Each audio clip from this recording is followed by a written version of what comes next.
Welcome, everybody. Welcome back to ProBots, and welcome to day 3 of our tournament here. We have 16 bots that we have now seen in action, and they look good.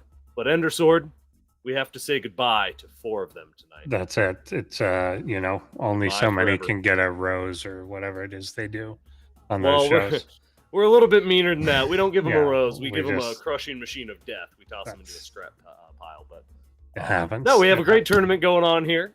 Things are shaping up very nicely. Let's talk a little bit more, real quick, in case anybody has just joined us about our tournament and how this works. So we've got our group stages that we have gone through now. Groups A, B, C, and D. We have seen all 16 bots, and we are going back into the lower groups of each group, or the lower bracket, or whatever it's called, lower match. There you go, of each group. A, B, C, and D. So you can see them all flashing before your very eyes right here. What are you thinking? What are you thinking of the games tonight, Endersword? I think some of them obviously we've only got to see a few of these bots, like pretty much the one match so far. Yep. Some of the brand new ones. We've got one that's definitely really surprising to see it as a losers match. That's elimination this soon, which would be Sharpened Edge versus Dominion Dog. Yeah, there we go. Yep, that'll be our second one's matchup. kind of a. Both of those are like former champion and former like top 3 type bots. So like have them out is kind of surprising. I think some of these, the one that I'm most not certain about is our last Octopus versus Zozo. We don't know pretty much anything about them. We know a little bit now that we've seen them in action, but for sure. But isn't one of these a random bot, or is that a different one? That one got through, right? Yeah, it must have. Like is in the winners? Yeah, I think so. Yeah. So I can't remember who it was. Because we do have one random this season. But yeah, I don't know. I think these will be good matches for survival. And if we do see some of the newer ones get tossed to the trash can, I'm sure that new versions of them will come back in future seasons. So of course, we see a lot of bots come back. Yeah, it's a hard path to make it in. It is a difficult path. Let's actually briefly talk about that path since you brought it up. We have another community where you can go make your own bot. The AIarena.net is the website. The community is really nice, and you can go get started and make your own bot and get qualified for ProBots. They do their own tournaments over there. They have a continuous ladder that runs pretty much 24/7. So go check it out. We just introduced a new micro ladder as well. So if you want to just go tell a bot how to attack and stuff. That is cool. Yeah, that is a cool variation. We're waiting for people to join. I'm looking at you, bot authors. We need you to go sign up for that ladder over at AIarena.net. Make sure you all go check it out.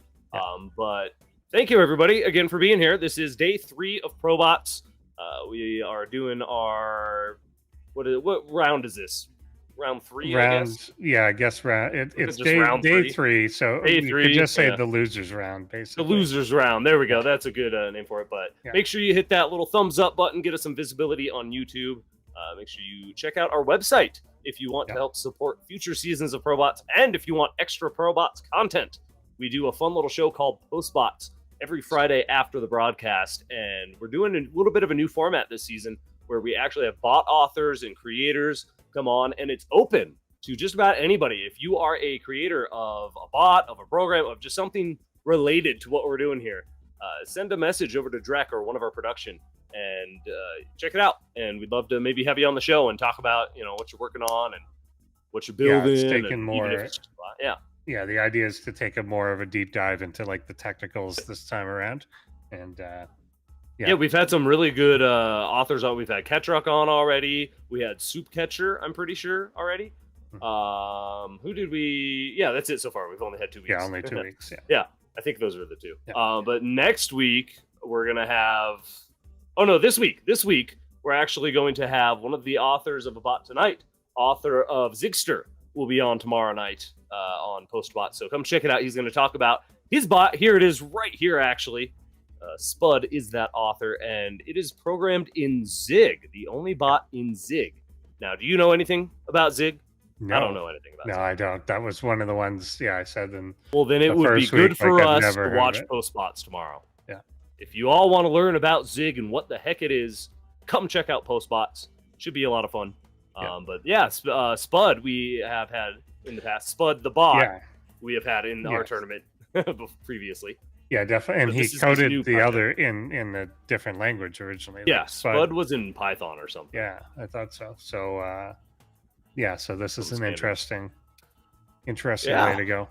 It is very interesting. So yeah, check all that out. Again, the website is below me right there, probotsai.com. And that's pretty much what is going on here. We do have our finals coming up in just about 5 weeks or so. We do 7 weeks of games, and then our grand finals where we have the humans go up against the bots. That'll be a lot of fun as well. So stick around for more information and to stay updated as to what is going on there. Oh, now the timer starts. All right, Endersword, let's talk about our matches coming up. We have got 4 elimination matches. We do indeed. And we're starting off with the TVT here. Zigster, again, we haven't seen that much of. This bot, like you said, it's an author that we've seen before, but the bot is relatively new. Benbot is one of those ones that has gotten much stronger over time. Here, looking at Benbot stats, we see a 2,000 plus elo. Usually that's kind of the line for like elite. So he's doing the bar is constantly being raised. That used to be the top of the top. Now the highest is 2328. Yeah, I'm looking at the ladder right now, actually. Yeah, a little bit of elo inflation happening there. But none of them officially qualifies as a chess grandmaster yet.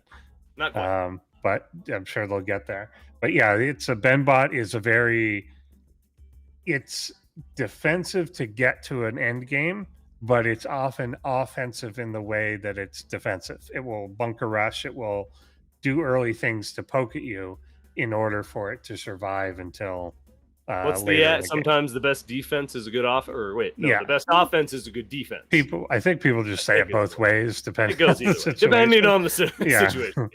All right, well, the situation both is true. Is our game is about to start, Endersword. We have got our first best of 3. Thank you again, everybody, for being here and joining us. Let's go ahead and hop into our first elimination match of the night.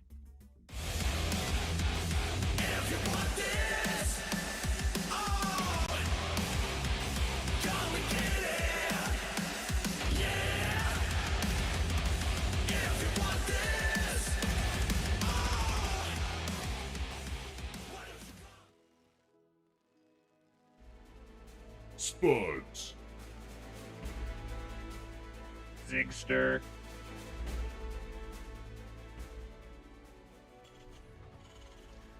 Glossiers. Benbot BC. All right, everybody, get your votes in. Who do you want to win?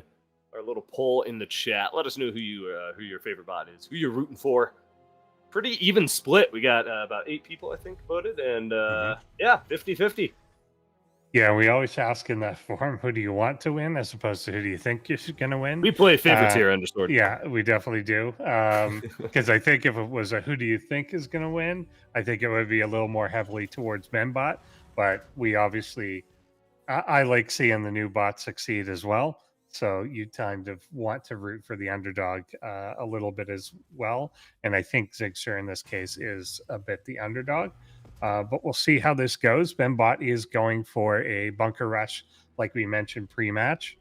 So the success of that can definitely swing how the game goes. If this is able to get down and the other bot doesn't know how to deal with it very well, then it could do a ton of damage and it can basically win the game. But if it's dealt with pretty easily, then it can kind of set Benbot back a little bit. Not too much. It's not a huge investment, but it's a bit of one. Yeah, well, and it depends on if Zigster even pushes out, if this is going to be worth it, because I'm looking at his little notes here.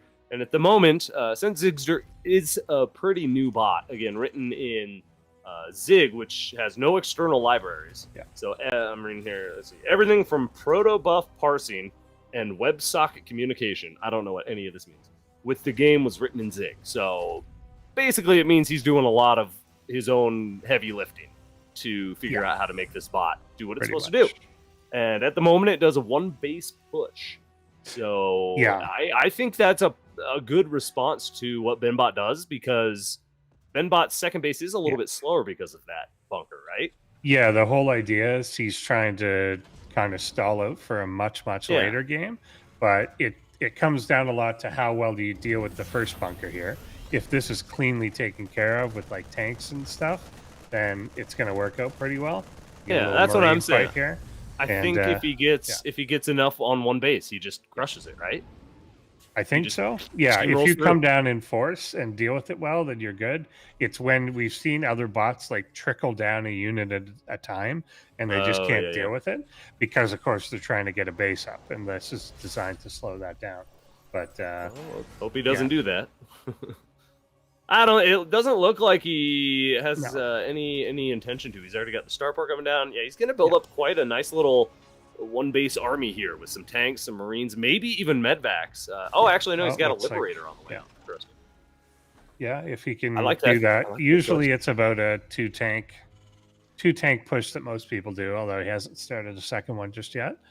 But yeah, 2 tank, 2 liberator with a bunch of marines kind of makes some sense. I do like seeing a medevac, like you mentioned, because just definitely helps with the survivability.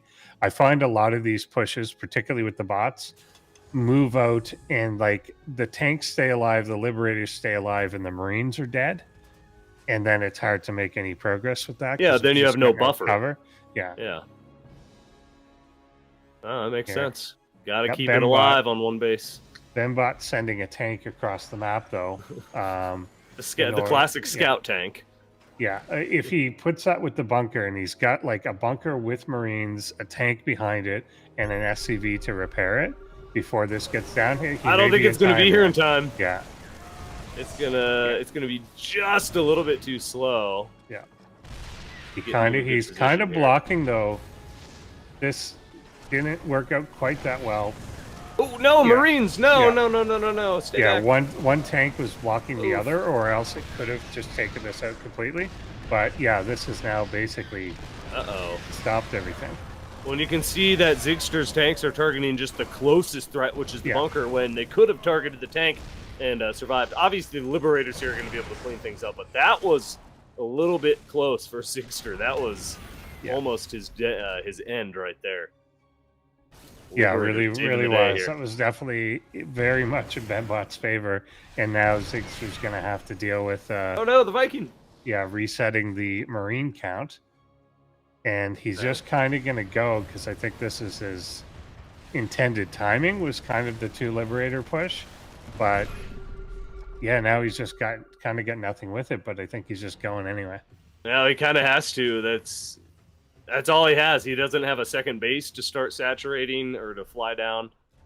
Yeah, Zigster's just got to hope that maybe the Liberators can get into a perfect position or something, because there aren't a lot of...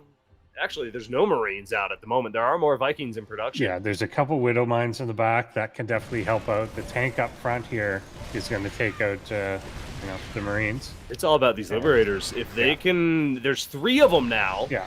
They can somehow survive the Vikings. If like one Viking at a time comes in, and here it comes now, maybe they can take it out. Oh no, they're not even. They're just gonna eat it. Unsieging. No, yeah, there's still stuff for them to kill, so they're not gonna unsiege. Oh no, there's barely any Marine support, and it's getting shelled down. The Viking actually pulled back just momentarily. Oh, that was gonna be so clutch if the Liberators could have pushed this back. Does get the tank there, which is nice. But there's nothing for Benbot to really push. Second one will come. Is he gonna jump into this tank range though? He's getting good. The occasional unit comes right across the Widow Mines too, and he gets like splash damage on them, but it's not been enough to kill him yet. Getting the Vikings okay. He's still not completely out of it. That hurts though. But see, there's the scan to clear it. There's the scan to clear it out.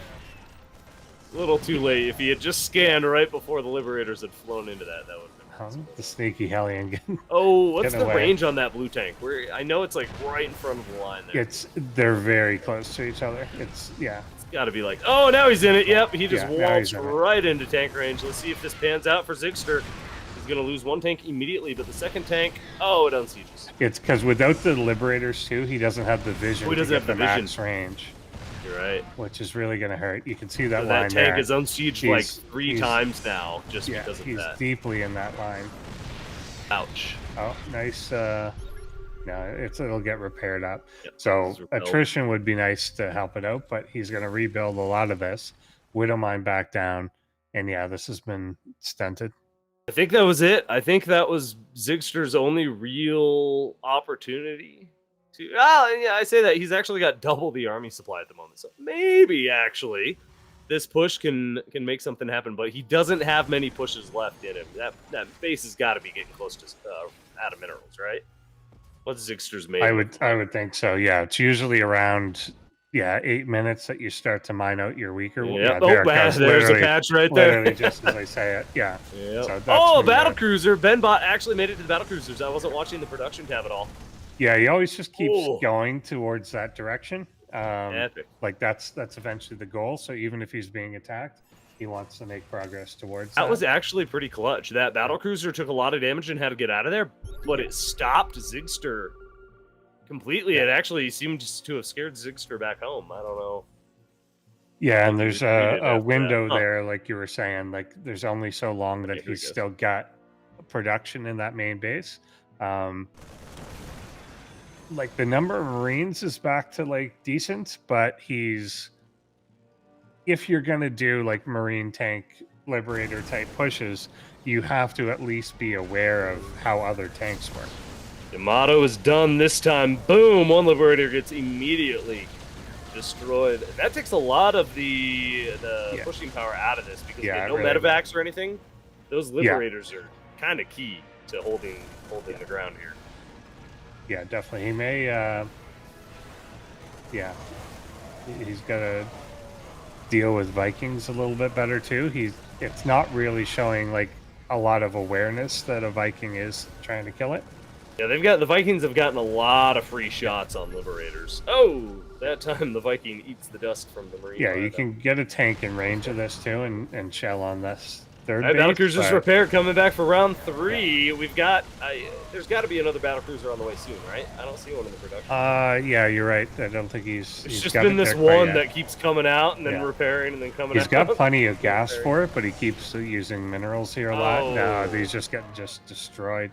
Oh, Zigster committed into a hail of bullets from the bunkers and tanks there, and yeah, that was not good. I think that was finally it. Zigster is out of steam. Yeah. Barely any army left. Nothing that can fight a battlecruiser, that's for sure. Yeah, we're not going to get a big... Yeah, we're not going to get a big army again. And yeah, Benbot will eventually just kind of... It's a very patient one, so even when it's winning pretty extremely, it doesn't really push across the map. Usually once you've hit a critical mass of battlecruisers, Benbot will push, but doesn't tend to, aside from like the early like bunker rush and so on that we saw, there isn't really a point where he moves out with like a 50 army supply sort of thing. And wow, look at this production tab. As we fast forward here, because this is most definitely over. It's all Marine now. Yeah. Just a few Marines are going to make their valiant last stand. We'll slow down for it. But no, look at the production tab, though. Benbot really does have that late game flow that he needs if he can get into that position. Because we've got multiple battlecruisers out now, great upgrades, a lot of really good production, a 4th base now, so Benbot really does get well equipped for the late game, which is really nice. Oh, where'd the Marines go? Are they all dead already? I think so. They died to that. They died to the. I thought they died to the battlecruisers. I guess they died to the Marines. So that is it, and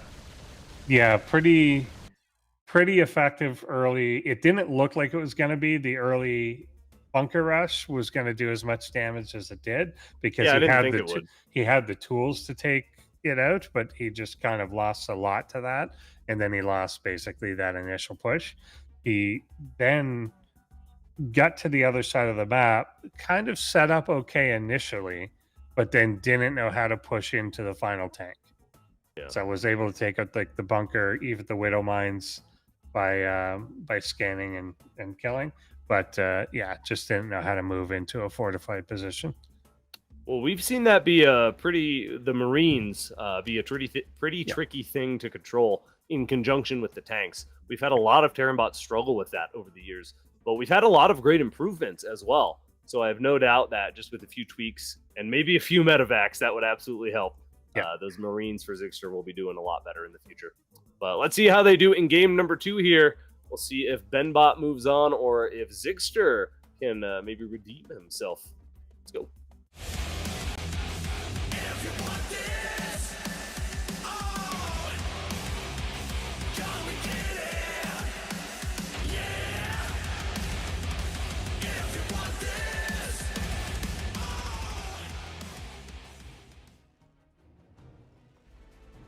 Spuds. Zigster.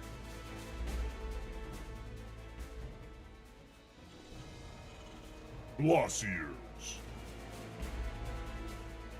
Benbot BC.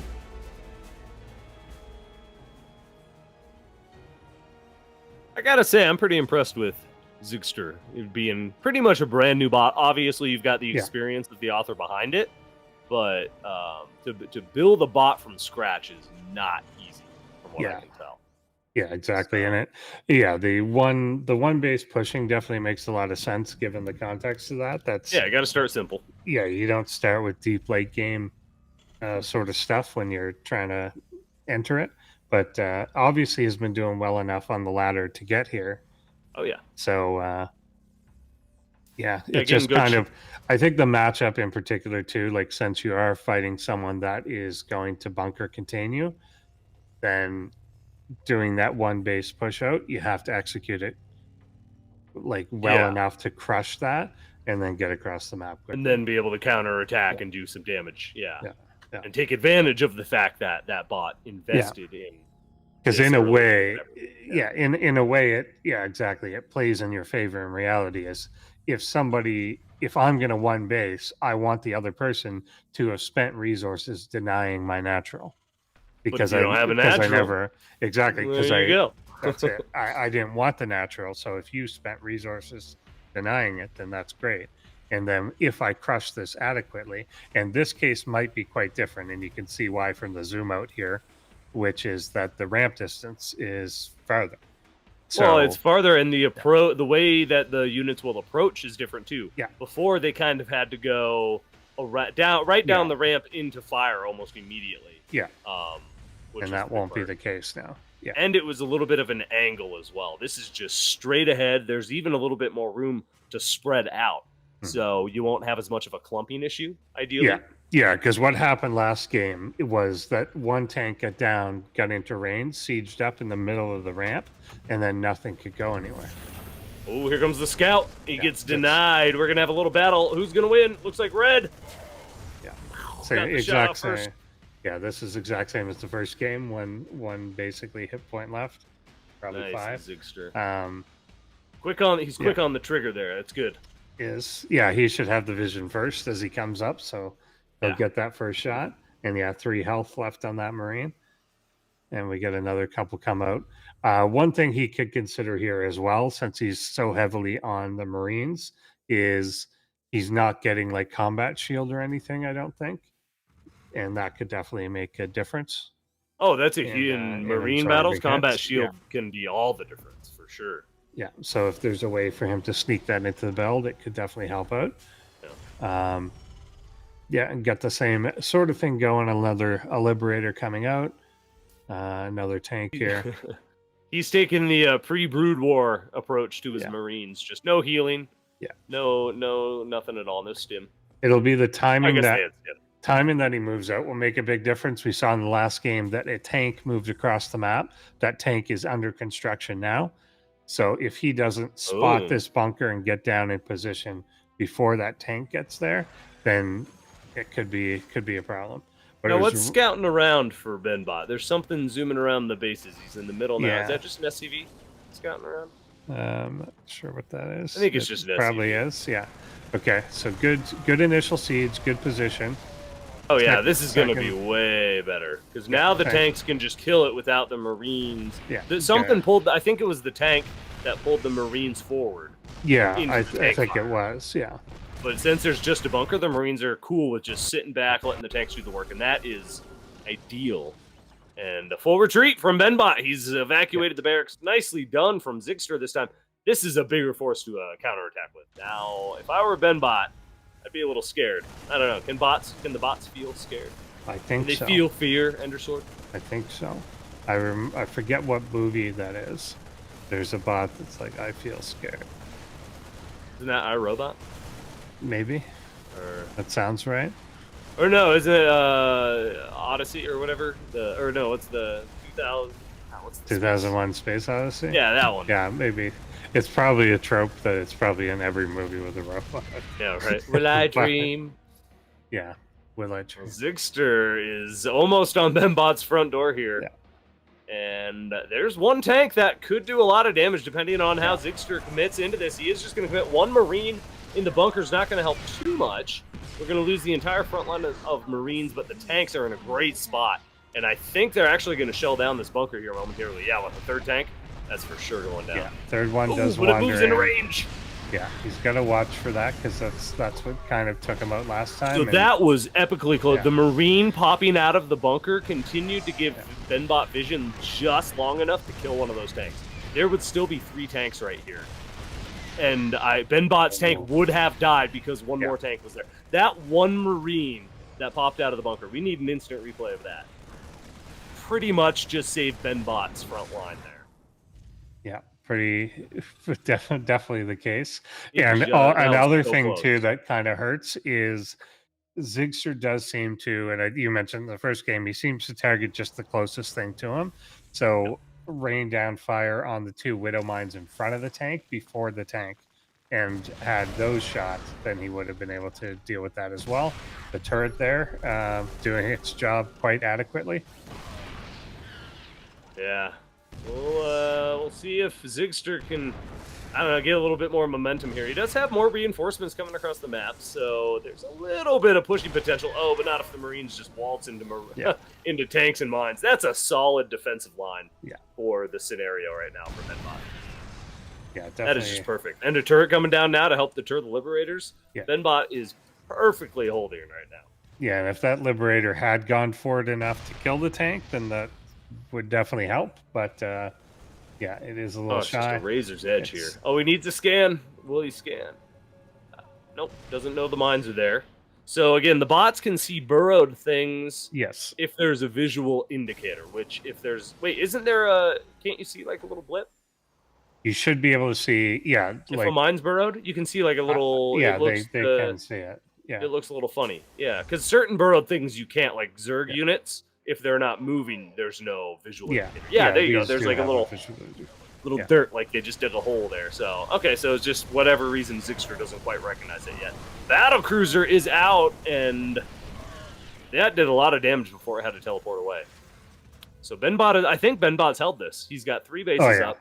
The Battlecruisers are now out to help the defense and soon push across. With that Yamato, he's going to be able to one-shot the Liberators. The Marines with no healing they just don't stand a chance. It's a battlecruiser. Come on. That's just guys with guns can't shoot down a capital ship. Come on. They cannot very well, especially when that can just jump out at the last minute. Here's the last dish push in, and that'll be cleaned up. And I think that's going to be it for Zigster, unfortunately, in this season. But again, it was a first submission, so hope to see other good things out of him in the future. Oh, we will. I'm sure. Some like control of units, and particularly this is a tough situation coming into like a fortified line is hard to break into and requires a fair bit of subtlety, but at least we got to see what the plan was this time instead of it being boarded by the bunker up front. He was able to deal with that fairly well. Just by being able to get down the ramp. So we at least got to see what Zigster had in mind for a push, and against some opponents it would definitely work, but Benbot really does kind of go into a pretty heavy defensive stance there. Yeah, Benbot plays it safe. Always has that defense that he needs, usually, I guess. We'll see probably a last hurrah of Marines. Yeah, and a little Marine if they come through. I think last time, this happened. Oh, the Marines weren't here last time though that they teleported in, were they? Oh yeah, no, maybe they were, and they just got there were five. Yeah, there were 5 battle cruisers last time. They tickle. They tickle the battle cruiser. Absolutely tickled. The BCs really do retreat relatively quickly. Like that's like 25% of its health. Yeah, well, it makes sense because if certain things are hitting it, like cyclones with lock on or various other things, they will not have time to pull back and get into the dead space necessarily. So I don't mind the erring on the side of caution because basically they're just waiting for their teleport cooldown and then they're going to go back in. That's exactly do a little bit more damage. So it's it's just the safer way to play. Yeah, that's exactly what they're doing. SCV is stuck. Uh-oh. Every now and then we see that. There's an SCV stuck somewhere. I want to see if we can find it while we finish this game. He's trapped behind something. Where would he be? Somewhere in the main. Yeah, it's got to be somewhere in this cluster. Oh, maybe he got unstuck. That's all right. All right, well, this game is essentially over once these Marines all die out. But again, good effort out of Zigster. I really like what we're gonna hopefully see out of the future. A third battle cruiser just to come finish off the deal. Takes over for the first 2. Yeah, we'll teleport away though, and then this one will retreat. That was like some special tactics stuff right there. Too bad that they could have if all 3 stayed. Of course, they could have just ended the game. But like you said, they're being overly cautious, and Benbot is very known for that. Just kind of stay alive no matter what, and then eventually it becomes overwhelming. That's No, I want to see that replay really bad. I'm telling you, that one Marine in that bunker popping out, I seriously think saved Benbot. Zigster might have been able to push and keep winning. I don't know. I kind of want to relook at the scenario and see how much he had in that exact moment. Are we gonna fast forward? Maybe fast forward here. This is over. Let's fast forward to the last battle. Yeah. There we go. Yeah, all right. What was I gonna say? Ender Sword, can you turn on the bot scrapping machine for me? I will. We're gonna get that primed up and ready. Because, unfortunately for Zigster, here we go. The battle cruiser just came in and finished everything before the army came in. And there he goes. Zigster has been shredded. Crunched up into fine dust and will be repurposed into a new bot later. Yeah. That we'll see, I'm sure, in future ProBot seasons. But, hey, great series there. That was a lot of fun. Yes. All right, so we're going to get... Go ahead. Did you want to comment anything on the match before we take a look? No, I mean just that I'm glad that we did get to see Zigster actually execute what it wanted to. And okay, we may get a replay of key moments. Yeah, I gotta see that. Anyway, we are going to get our next match loaded up here while we also get the replay going. Hold on, I just wanted to pull up real quick. There we go. Our next match, Ender Sword, is going to be Dominion Dog versus Sharpened Edge. Now, that is going to be a really good one. We're going to pull up those bot stats in just a minute here and talk a little bit more about each of them. But before we do that, everybody make sure you check out our website if you have not already. Right below me is the link. You can get access to more ProBots content that way. Our show PostBots happens every Friday night. You're welcome to come watch live in the Discord if you're a member in our Discord or however that works. But check it out. Tomorrow night, we're going to actually have the author of Zig, Spud, will be joining us. And we'll be talking about his bot and how he created it and the steps he took to make it what it is today and kind of what his plans for the future are, I would imagine, which should be fun. We actually have a cool little clip from PostBots that we're going to play right before the break. So after our next series, you'll get a little sneak peek at our after show. So make sure you stick around for that. All right, what else we got? I think that's most of the plugs for now. Membership, PostBots, I've talked about that. Do we got something? I don't know. Roll with it. I don't know. Whatever we got. Yeah. It's all right. We'll get a clip of it. I'll go take a clip of it and post it in the Discord. All right. Later. But we'll stall further though and say that their next matchup with Dominion Dog. Here we go. It is. Good job. That's all we needed. All right, so no, not that. No, not that. No, not that. These are epic shots, though. These are very nice cinematic. Oh, we didn't get it. Oh, nope, here it is. Those No, were this is all right the- after. Yeah, Yeah, those it's were a all little the bit first after. game. Yeah. Womp womp. That is It's right all right. We'll get a replay of it later, and I'm gonna do an in-depth analysis or something. Nah, I just want to. But no, this was an epic series. A lot of fun. Good TVT to start things off on day 3 here. And our first bot has been eliminated, which means Benbot will be moving on to face either. Take a look at my bracket, Eris or Tyr. That is not going to be an easy match for Benbot. That depends on who wins between Eris and Tyr. Of course, whoever wins that will automatically move to the round of 8, and then the loser will get knocked down to face Benbot, and then those two will fight for their chance at the round of 8. Anyway, that's fine. No, we don't have to. We'll get it later. All right, Endersword. Our next matchup is going to be a doozy. We've got a TVP coming up. Dominion Dog versus Sharpened Edge. Yes. These two have been around the block, and they can take a punch. So this should be a really good fight. I have known Dominion Dog to get into some scrappy scenarios. So we'll see how this kind of pans out against Sharpened Edge. Trying to remember what Sharpened Edge's key strategy is. Sharpened Edge does a few different things. Does a lot it's of hard different to things. Yeah. really pinpoint, anything specific that you could say. I think Sharpened Edge is really the first bot to like try and use all the units and just kind of really look into everything that's possible to do. So yeah, there hasn't been necessarily like set strategies that have stayed over time. There's a lot more flexibility there. Yep. He really does do a lot with everything here. But no, it should be a good matchup. Yeah, 1997 ELO again. 2000 is kind of that mark for you've made it. You can go up toe to toe against some of the better bots for sure. So we'll see how that pans out. Did we see Dominion Dogs? Oh yeah, we looked at yeah.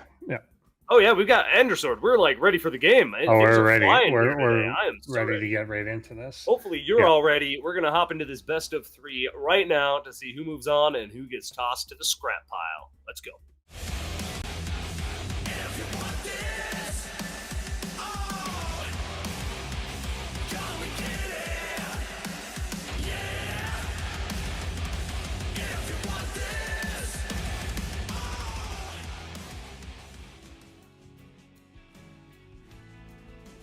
Fidelina and Underdogs. Dominion Dog.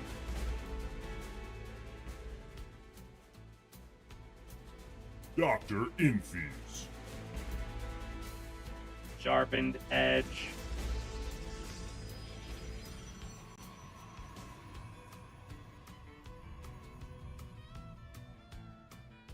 All right, we are on Dragon Scales. Now, we saw pretty much I think we saw all the new maps over the last couple of weeks. We were just on Royal Blood for our last series as one of the maps. Yeah. That's one of my favorites. I like that one a lot. Dragon Scales is a good map, however, as well. I think it has a lot of good potential for... I'm trying to think here of, what strategies would be good here. Like drops, because you've got some dead space behind it makes the map. sense. It's literally made for dragons, I think. So just go if into there and Dominion Dog just fire. finds some dragons and trains them, then he'll win. I think it's okay. For sure. But no, there's a lot of interesting big wide ramps on this as well. So I'm trying to think of what would be a good strategy to either hold the ramp, because ramps are always a really tricky thing for the bots to deal with. But the bigger the ramp, usually it seems the less problems they have, because they can just kind of waltz up there, and then the ramp isn't really an issue anymore. It's the tighter chokes, the more narrow ramps like you see in the main here, that are going to be a problem. That's harder, and the distance obviously between like the two ramps can definitely play a factor in where people set up and stuff. Mm-hmm. And we've definitely seen like the way that you get into natural, how close the ramp is to that base, make a huge difference in whether a bot wins or loses. That if it's on flatter ground and the ramp up is much farther away, then it's easier to acquire that high ground and move in. Well, and now I love that this is a nice 3-level map, by the way. Kind of pan around the map if you don't mind. How many ramps are there in the middle? It just looks like there's a lot of ups and downs and high elevation, low elevation. A lot of big wide ramps potentially here. Yeah, see like huge ramps right there, up into more ramps. You've got ramps going into the dead zone with the weeds. There's just huge ramps everywhere on this map. A lot of big open spaces though. You know, that's still there's nice. a lot of room to fight here. There's this is a good looking map. Multiple like pathways, multiple. Yeah, it's a fairly dynamic one. And good for like kind of, there's not even necessarily only one way that you'd build your bases on this too. You could kind of go just top bottom flat out, or you could kind of wrap in and stay close with a closer like third and fourth. So you can go a few ways. It's one of the maps that it's hard to make a clear line to say like this is how you divide it and it would be relatively stable. I think the ones like towards the middle are pretty unstable to hold. So those are going to be a lot trickier. Well, that's where all the bigger open spaces are with those big ramps. And that's where it's going to start to get tricky. But we'll see if this game gets to that point. I think we're going to get at least the mid-late game here, at least 15 to 20 minutes in before anything happens. Not before anything happens, before anything critical happens, as in somebody's about to lose the game. Possibly. This is shaping up to be a nice longer game. Yeah, so far Dominion Dog is definitely looking for longer. Sharpened Edge looks like he's trying to make a push. Or Sharpened Edge's second base. I thought I could have sworn. I don't know if he started one, but he's definitely doing like 3-gate robo, and I kind of expect this to go with 2 Immortals and maybe a Warp Prism, especially if he gets a Warp Prism next. Then he's just gonna go. Yeah, we've been seeing a lot more Warp Prism play recently. Yeah, there it is. Really cool. Yeah, that's the way to do it. Just in the past few seasons, we've really seen the emergence of the Warp Prism into play, and we've seen some really cool micro with it. Obviously, we've seen Medvacs do stuff for a little bit longer than that with some cool Marauder drops. I remember some cool Marauder drops here and there. But Warp Prisms are a little bit more, what's the word? OP, I think. Yeah. What's the pickup on those things? Like 20 or something? It can be pretty big. It feels big. It feels big, and it's good for like juggling back. Oh man, that's 2 Immortals and a Prism now, that's become the new here though. He can't just walk up here though. He's gotta like regroup a little bit. Although if the Marines just sit there like doing whatever they're doing, then maybe this is fine.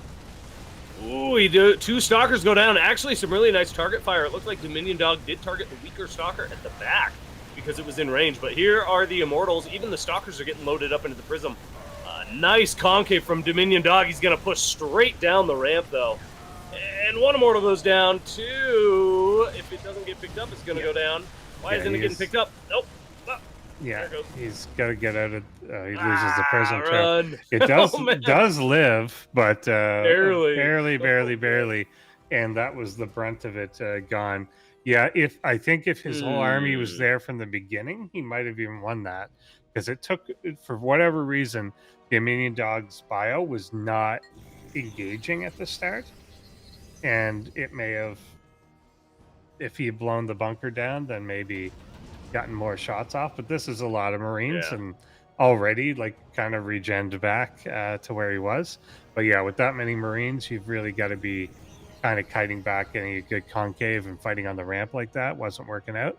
Yeah, that was not the best way to engage that. So a little bit sloppy on Sharpened Edge's part. And the micro too was a little bit, it started really well, it looked, with some Stalkers going up in the Prism, but just as soon as the Marines and Marauders started coming down the ramp, it was almost like Sharpened Edge froze a little bit, and just like, and couldn't keep up and lift in time, and couldn't save that Immortal, even though I think there was space in the Prism to there definitely was. Yeah, there definitely was.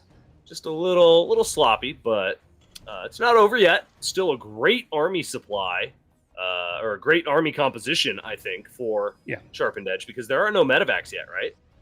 Or does he have medevacs? Right, yeah, I haven't seen any at least yet. So if he doesn't have any, there are no medevacs. Yeah, made a Raven instead.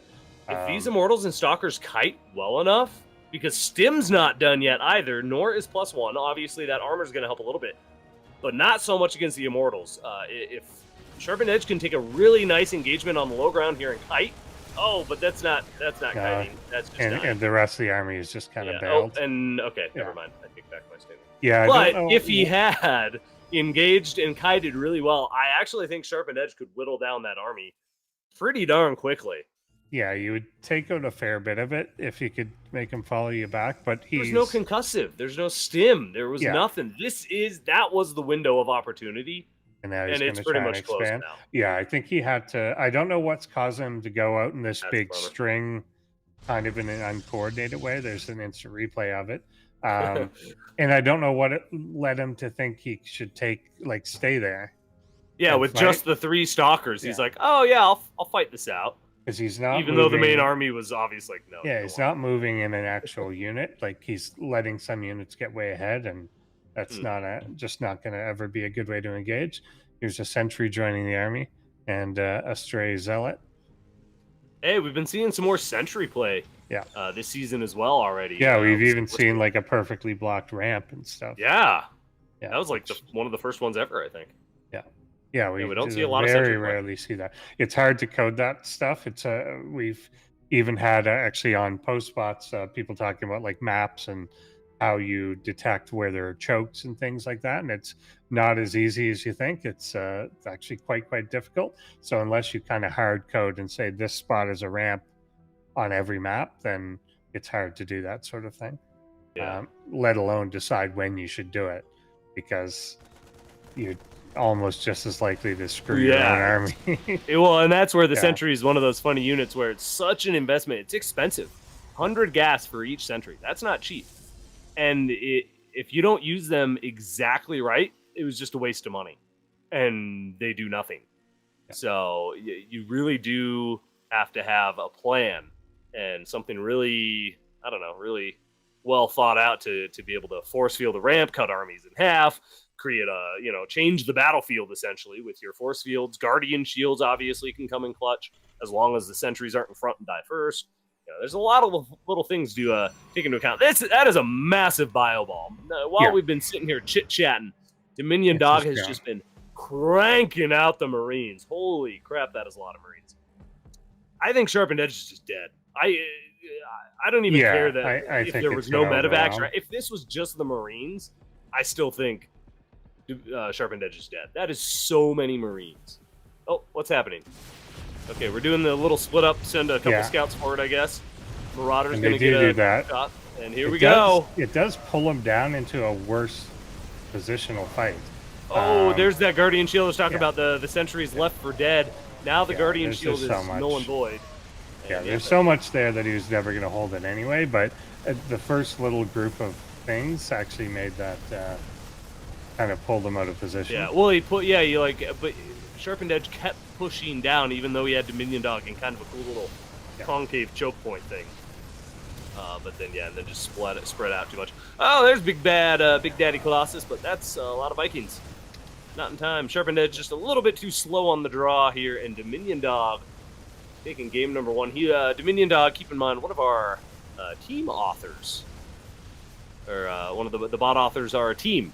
We've got a few of those this season. So you've got 2 brilliant minds pumping strategies and plans into this bot here. So it's definitely showing how well it's working, and Dominion Dog will take the game.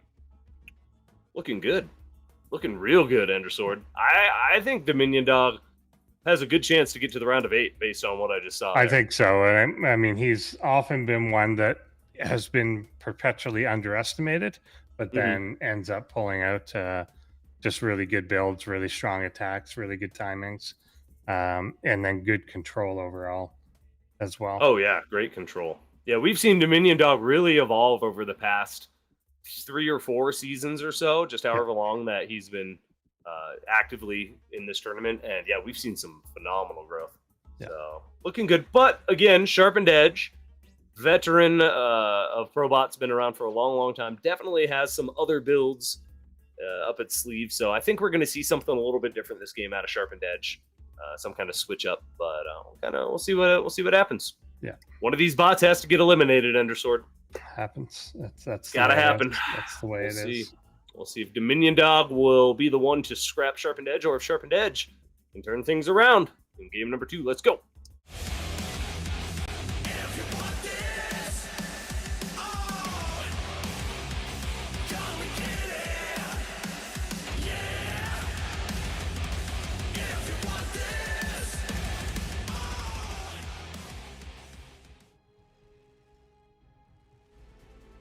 Fidelina and Underdogs.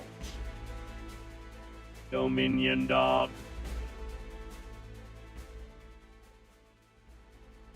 Dr. Infuse. Sharpened Edge.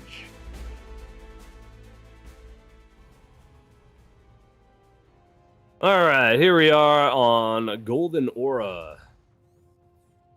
Another good map. It's not my favorite map. Yeah, it looks very. It just looks very similar to a lot of other. There's just nothing. I don't know, nothing that tickles my fancy about it. I kind of like that big open pit that's kind of in the middle there. That's kind of cool, but meh.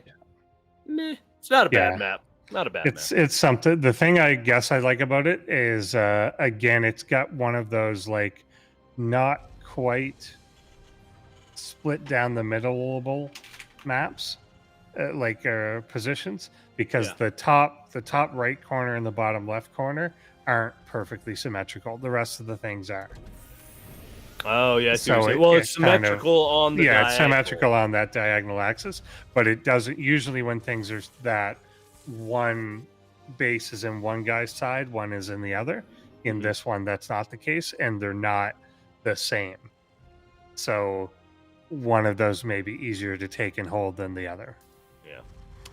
Well, I was right, Undersword. Sharpened Edge is indeed switching things up. It does with appear a very early Nexus. Very early. I think that was Gateway Cyber Nexus. So not like early as it could be, but that's pretty early. That's a nice early second base there. But that's good because Dominion Dog also has a second base in the works. So we're going to get my longer game that I wanted here, I think. We're going to get a little bit more of a mid-game. Yeah, Sharpened Edge really wanted to do something with that one base push, but attacking up into the up the ramp just didn't work out, and that was a little unfortunate. But we'll see what he can do to turn things around here. How y'all feeling in chat, by the way? Thank you for tuning in and joining us. I know I've been neglecting to watch and see what's going on. How you guys all doing? I think they're fine. They all good? They're probably fine. Is Drek taking good care of you? Let's hope so. Yeah, thanks for doing your little poll there. Let us know who you want to win. And yeah, make sure, again, you hit that thumbs up button if you haven't. Give us some visibility on YouTube so more people can see ProBots. We have more thumbs up than people watching at the moment. That's good. That is that. How does that work? A good sign. Well, some somebody people had may to come leave. back later. Yeah. Who knows? Boom, there's another one. Thank you. Thank you for giving us some help there. Does help out. Does help out with the visibility and so on. Feed the algorithm, or however that works. We've got our core of people that do tend to watch live, and then we've got tons more that come after. So all good and everything helpful. Great participation this season.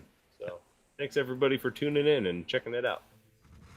Oh, I just moved my game screen to the other screen. There we go. Okay, we're good. I got it back. All right, so we've got a macro rush, I guess, is what Sharpened Edge would define this as. Rush macro. Yeah, I guess that's pretty macro oriented. Really quick base, really quick robo. I think he's only got 2 gateways now into robo. Yeah, I think so. A third one just finishing, so maybe this evens third. out to the Okay, same. Yeah. And so I mean, he'll end up at the same spot, but with a more robust economy. There, another 4th gate coming up front. So. Yeah, he should be able to support more off this. We see the Sentry this time a lot sooner. And yeah, Dominion Dog so far less like massive units right up front, but well defended. Dominion Dog tends to be less aggressive really early. Yeah. Oh, well, and that's why it's so good that Sharpened Edge switched this up, because the first build that Sharpened Edge did was really catered towards a little bit more of an aggressive bot. You want to get those units out really early. You really want an Immortal to anchor to help survive whatever is getting thrown at you. But Dominion Dog didn't do anything early. So that was, again, it just slowed Sharpened Edge's economy down a little bit too much. So there was no way to bounce back and recover. Whereas in this case, even if Sharpened Edge's attack doesn't necessarily do that much, there's at least a much healthier economy to kind of fall back on. We've already got a Forge and a Twilight on the Ray. Great robo production. We've got more Immortals popping out every minute or so. So I think this is looking way better for Sharpened Edge. Just a little slight adjustments, all it takes sometimes to really fix your bot up against your opponent. Yeah, Ooh, for sure. A perfect timing as well for Sharpened Edge to push out. Dominion Dog's going to try to get a third, but again, there's no medevacs here. The ramp could be an issue. No. Yeah, this is just going to be crushing. And again, it's just everything coming in so piecemeal. If this attacked together, maybe even then it would have been pushed back. But just coming in random lots like that really has to be fixed. No mortals died, so that's nice, I guess. But man, Dominion Dog is just a killer. That was like killer predator tiger instinct right there. He saw Sharpened Edge coming, saw a couple units, and just no hesitation. Every single unit was just go, go, go. And that was, in this scenario, the perfect choice. Yeah, I don't know what was happening there. He was trying to put a nexus where it didn't really go, and then canceled it, or didn't quite get it down. But then he just. I feel like we saw that. We saw that in week 1 as well. Yeah, I remember that exactly. He was getting a third, and I remember commenting like, "Oh, he's going to get a third. Oh wait, he canceled the third." So I wonder if it is just a little bug or. Maybe something got red. He's doing it again. Yeah, something's off here about it. Oh no! That's interesting. You see the money go from 400-0. Oh man. Yeah. Right, well, a ramp could be the end of Dominion, or it could be the end of Sharpened Edge once more. Again, a little bit of a single. So this is a lot better though. This is better. Zealots actually do close the distance. The Guardian Shield doing a pretty good job as well. That Guardian Shield really coming in clutch there. Oh, I don't think it's going to be enough, though. Yeah, the bio just has a little bit kind of... Yeah, I like here, though, the decision. Like, you're going to go as long as the Zealots are there and then pull back as soon as the last Zealot died. That's a good decision. That is a good decision. Yeah. Well, that's your anchor. That's your front line. Your only thing holding the Terran back from just jumping on your expensive units. Yeah, definitely. The Guardian Shield, like you said, really, really helping out. But again, the weird part is, so he prioritized like blink and stuff, but doesn't have charge. Charge would have been a lot better there. And then he had, as he's engaging, it's the Zealots that are in the back. Oh, no, what are we doing? Half the army's leaving. The Zealots are retreating completely. Yeah, like they needed to be in the front. Okay, they are going to close the distance now, but... He's only now starting charge, and I feel this entire build is based on charge, and that's he got blink first. Ooh man, rough stuff. Just little tiny engagements, little tiny mistakes like that can cost you so much of your army. Yeah, look at that. Oh man, yeah, look at that loss. Yeah, just massive. A lot of Marines killed, but side. That's. The Terran does not care about Marine lives. They are replaceable. Marines are cheap. The suits are expensive. Now that works. But yeah, I think that's unfortunately it. We're going to see one last little clash here. But now that medevacs are out, a Raven is out, there's Viking support to deal with any Colossus that might have been on the way, which I don't think Sharpened Edge has enough money because that third base never got down. So a bit of a crippling, what appears to be a bug. I think it must be a bug. I'm wondering what is causing it exactly, whether he's off center and knows it, and then maybe tries to correct the middle, but then it fails because the probe is now standing in the middle. I don't know. I don't know. It's something is going off there. So, so something he'll have to fix for next season. Well, because there's a Colossus. Yeah, if we had a third base up and running right now, this would actually still be very even, I would think. A Colossus charge lot. Great upgrades. +2 is on the way. Sharpened Edge definitely has everything else in place and trying to go forward, but just with that lack of a third base income, it's just going to be a little too slow. Side blocker here is interesting. There. Oh, yeah.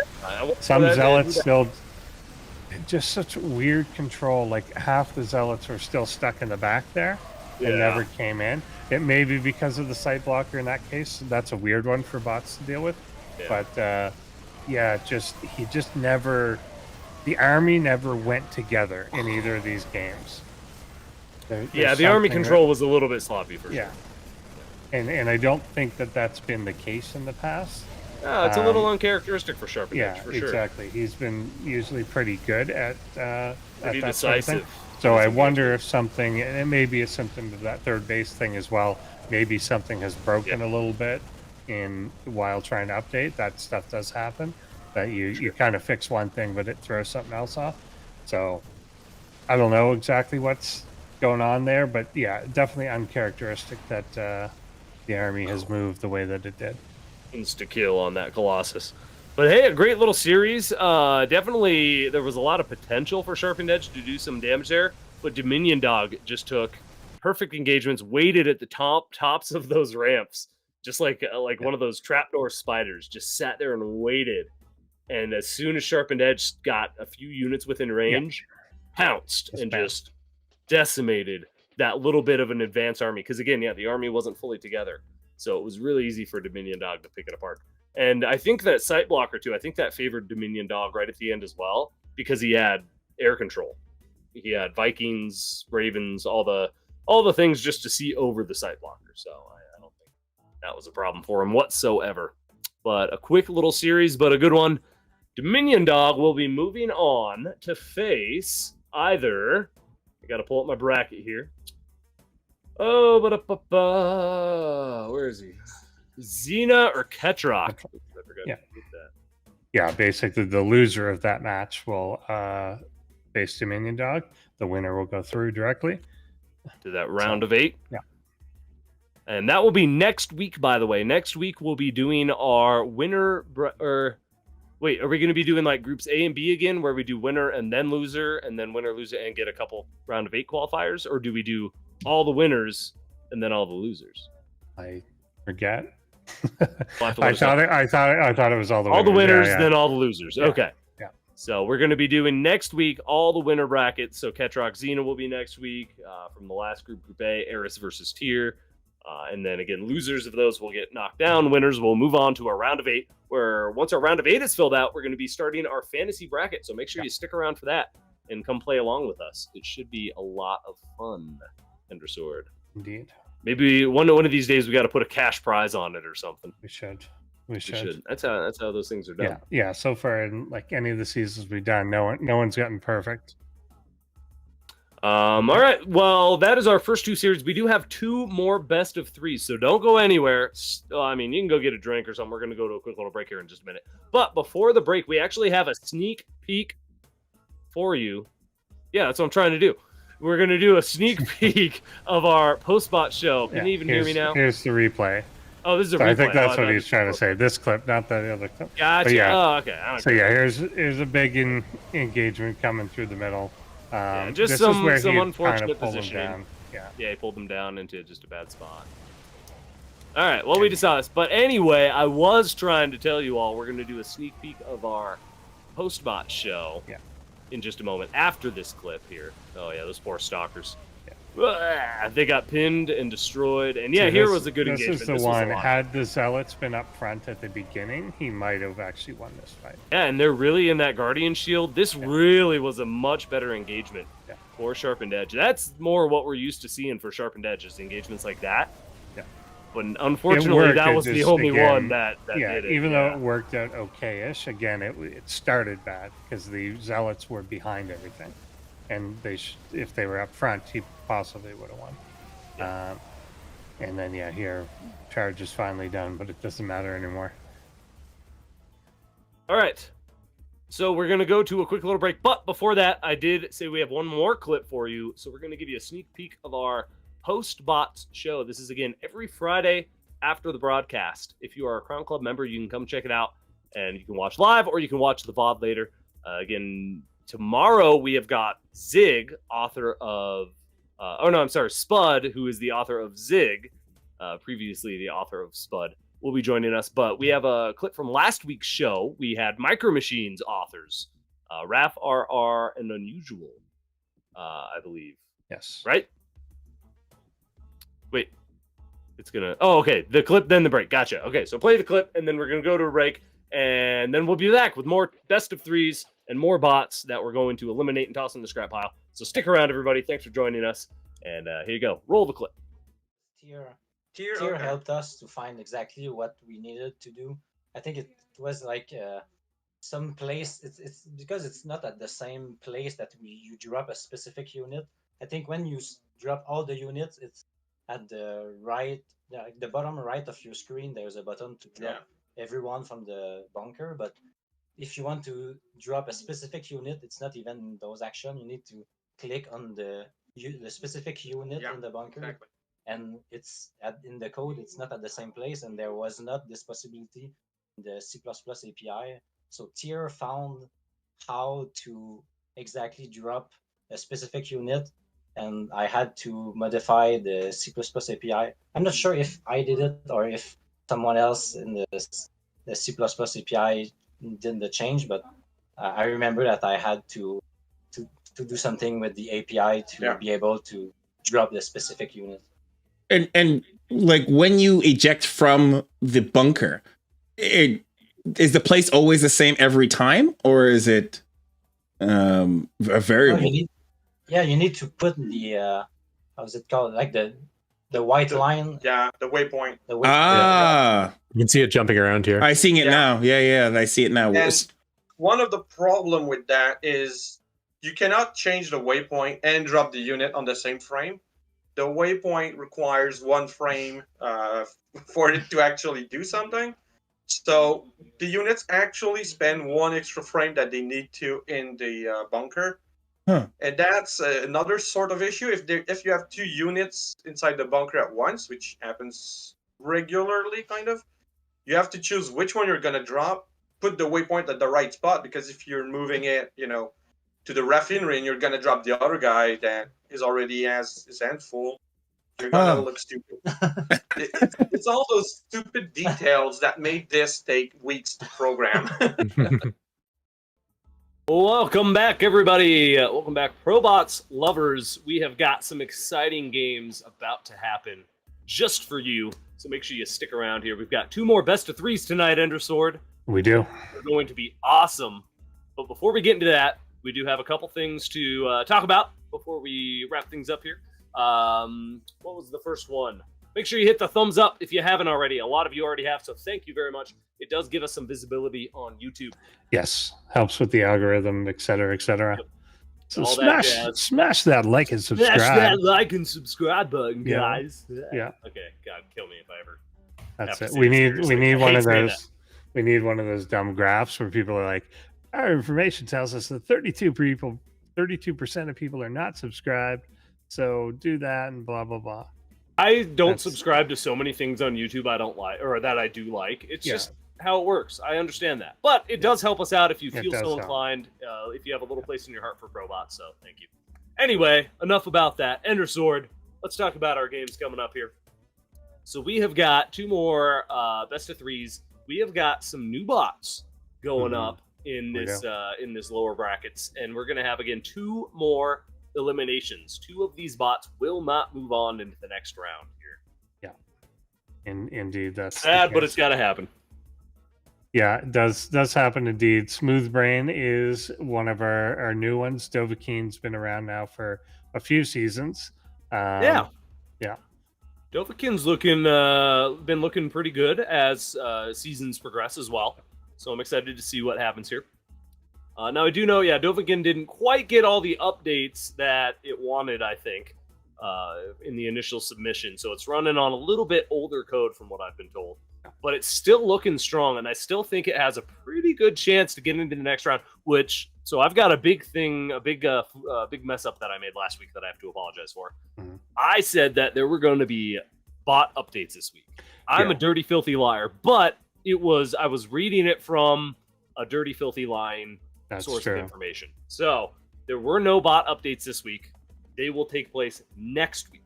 So should Dovakin survive this match, we're going to see some updates.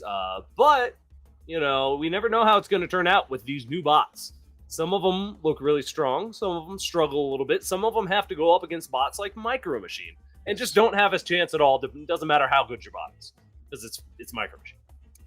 But we'll see how this one kind of pans out. I think this will be an interesting TVZ, to say the least. Here is Smooth Brain, one of our new Python bots. Yeah. And I don't think we really know anything about Smooth Brain other than what we saw in week 1. Yeah, we don't have any notes on it. I'm trying to remember exactly what it did. I think it did a lot of marine, like a 1 base marine, or like 1 or 2 base marine push or something, right? That sounds right. I'm drawing a blank so hard right now. That sounds right. Yeah. We'll find out very shortly, I'm sure, because again, these bots have not been updated just yet, so we're going to be running a lot of the similar builds, probably, especially for the newer bots. They just don't have as many builds in there. Yeah, that's always going to be the case. Yeah, that's of course. The case. It takes that's a long time to build that out. Yeah. Yep, takes time. And that's why we see bots like Micro Machine and Tier and all these other. They have so many builds that they can do, and just so many different things that they can throw at you. All right, I'm just staring at the timer there because I'm so excited for this game to start. I want it to say 0. Thank you all again for being here. Hopefully you're ready and excited for this best of 3. This will decide who moves on to face either Ketrock or Xena. Oh, no, I'm sorry, I lied. I'm just full of lies. Sharkbot or Kaninana. We'll see them next week. Winner of this will go up against one of those two, and loser is getting tossed in the scrap pile. Let's find out who it's going to be right now.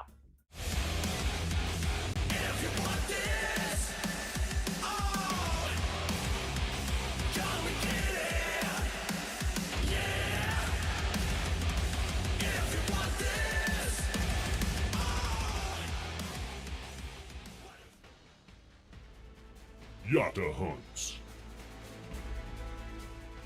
Dovakin.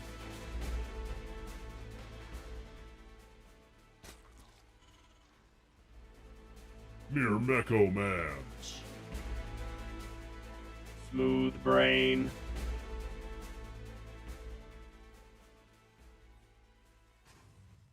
Alrighty, everybody. Yeah, we did Smooth Brain. Yeah, just once. All right, Dovakin versus Smooth Brain on Dragon Scales. This seems to be a popular map. Now, I think it's just a random algorithm, right? I think it is. Yeah, I think we're just picking randomly. It's just all picked at random. So these bots just have to be able to adapt and do something. Oh, was that? Is there something? Yeah, I'm starting to wonder. No, it's just the print of the map is off, not the base placement. Because the base placement obviously is as close as it can be. Because that was more to the left. The print. Oh man, whoever designed this, I didn't notice that. That's awful. You can't do that. Yeah, you can't do that. Burn it down. Burn this map to the ground, Endersword. Yeah, that's a strange one. That is. How did this make it through the Team Liquid map contest with that? Where's the QA? What the hell? Yeah. What the hell? Okay. We're not going to worry too much about it. It's not a big deal. Anyway, I was saying something about... Oh, the maps. Yeah, so these bots just have to be able to adapt to whatever map it shows. Because they don't know what map's going to come up first. You just either have to program in the maps manually and tell the bot, okay, here's where you can do stuff. I want you to place this in this zone at these coordinates, blah, blah, blah. Or... you can have a little bit more of an adaptive bot that kind of, I think, that reads the terrain and does it on the fly. We saw just last season we had, oh my gosh, I'm drawing another. He's a YouTube content creator as well. Dirk just told me last week as well. Harstem or Uthermal? It's gonna be one of those. No, it was the content creator that built the map analyzing. Oh yeah, there you go, that guy. But yeah, he built the map analyzing, or he's building. I think he's still updating it. Just a really cool tool that scans the map, tells you where all the things are. Like, this is buildable, this is not, this is pathable. All the little things that you need to know, so you can then identify choke points, ramps, dead space, things like that. So it's a little bit more of a sophisticated approach as opposed to just straight up hard coding it, which that works as well, but then you have to do it for every single map individually. So it's a little bit longer, a little bit more tedious, I guess, in that sense. Whereas if you just get this program up and, working, it'll just map everything for you and figure it out. At least that's my that'd be an understanding of it. I think the idea too is that that's also a lot more. It's more that on the fly mapping too that's going to work for things. Yeah, definitely killing off the lings here. But yeah, it's that sort of on the fly thing that's going to allow things like force fields to work. Yeah. Because because exactly what you need. You don't get to pre-plan exactly where you fight all the time. But if you understand where choke points are and things like that, then you can be using force fields, Ravagers better, tanks better, things like that, because they understand the terrain. Yeah. Well, and you have to, on certain maps as well, terrain can change based on destructible rocks and things like that. So you can actually create more choke points, relieve choke points sometimes. Like right there, you see the rocks blocking the path. You can clear those up, and it's not so much of a choke point anymore. So it's really good to be able to identify that on the fly. Here we go, a big Zergling attack. There's too fast. There's too many. The Marines all go down. Yeah, just swarming here. No bunker up front, unfortunately. All right, there's still Marines popping out, so if you can get a good spot on the ramp and keep that siege tank safe, this could get held and cleaned up. But how many SCVs are going to die in the process? That's the real question. Oh, and they have landed on the tank. Not a lot. Oh wait, no, he cleaned the whole mineral line out. But how are we still even on workers? What's going on? Does Dovakin just have not? Yeah, Dovakin. He put every bit of put everything into these lings. Yeah. Wow, and that killer instinct, if it was that, just won him the game. Dovakin looking hot with the quick ling attack here. Just overwhelms the Marine force, gets up the ramp, kills the tanks, and in the blink of an eye, it's over. That was I almost didn't even realize how much damage was getting done as it was happening. Because we've got the Banshee out now, too. I was kind of keeping my eye on that. Like, oh, the Banshee will pop out and help clean this up. Save this? No, the damage is done. Now, the interesting thing, although obviously it's a very difficult comeback, is he can theoretically stabilize here as long as he keeps these repaired. That one's going to go down, though. Oh, one's going to die, yeah. That's a shame. But he's got 2 command centers still, is what I was going to say. That's true. So it's not impossible to kind of come back. We have seen crazier comebacks, yes. Yeah, we've seen not very often, but yes. Yeah, but of course there are 3 hatcheries too, so it often comes down to what do people do after this, and Dovakin is actually switching into droning up. Oh yeah, it's the perfect follow-up. Dovakin invested a lot into that, really cut worker production to be able to get those lings out, but did so much damage that now Dovakin is just free to drone up and do this, which is where we're very we're very far away from like a lair or anything like that.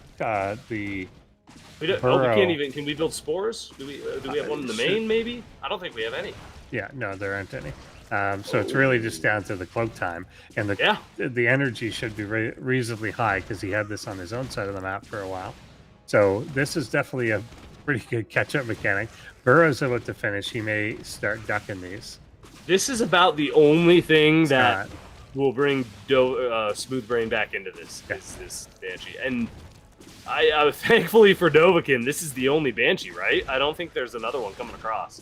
No, I don't think he's got the money for it. As soon as this runs out, and again, Dovakin's getting a little bit lucky here. The Queen was not targeted down. Smooth Brain is really focused on the drones, so with the Queen alive, it actually will be able to kill the Banshee off, I think, and should be able to stabilize. If he doesn't get it out, Because while we've lost a lot of workers, again, 3-base Dovakin has 36 to 16 workers, should be able to replenish that pretty easy.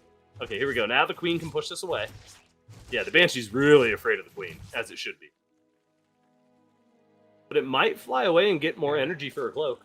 Yeah, he could do that. He could just camp here for a little bit. As long as he doesn't duck in. He's going to get greedy. Yeah, he's going to get too greedy and die. Calling it. Hey, but it doesn't even matter if this Banshee dies. It has done everything it could have to bring Smooth Brain back in this, and more. That was such a clutch comeback mechanic that it might not even be enough still, but that was about the only thing that could have saved Smooth Brain. Yeah, that was definitely a ton of damage. A lot of damage got done. Otherwise, all of that stuff is into roaches.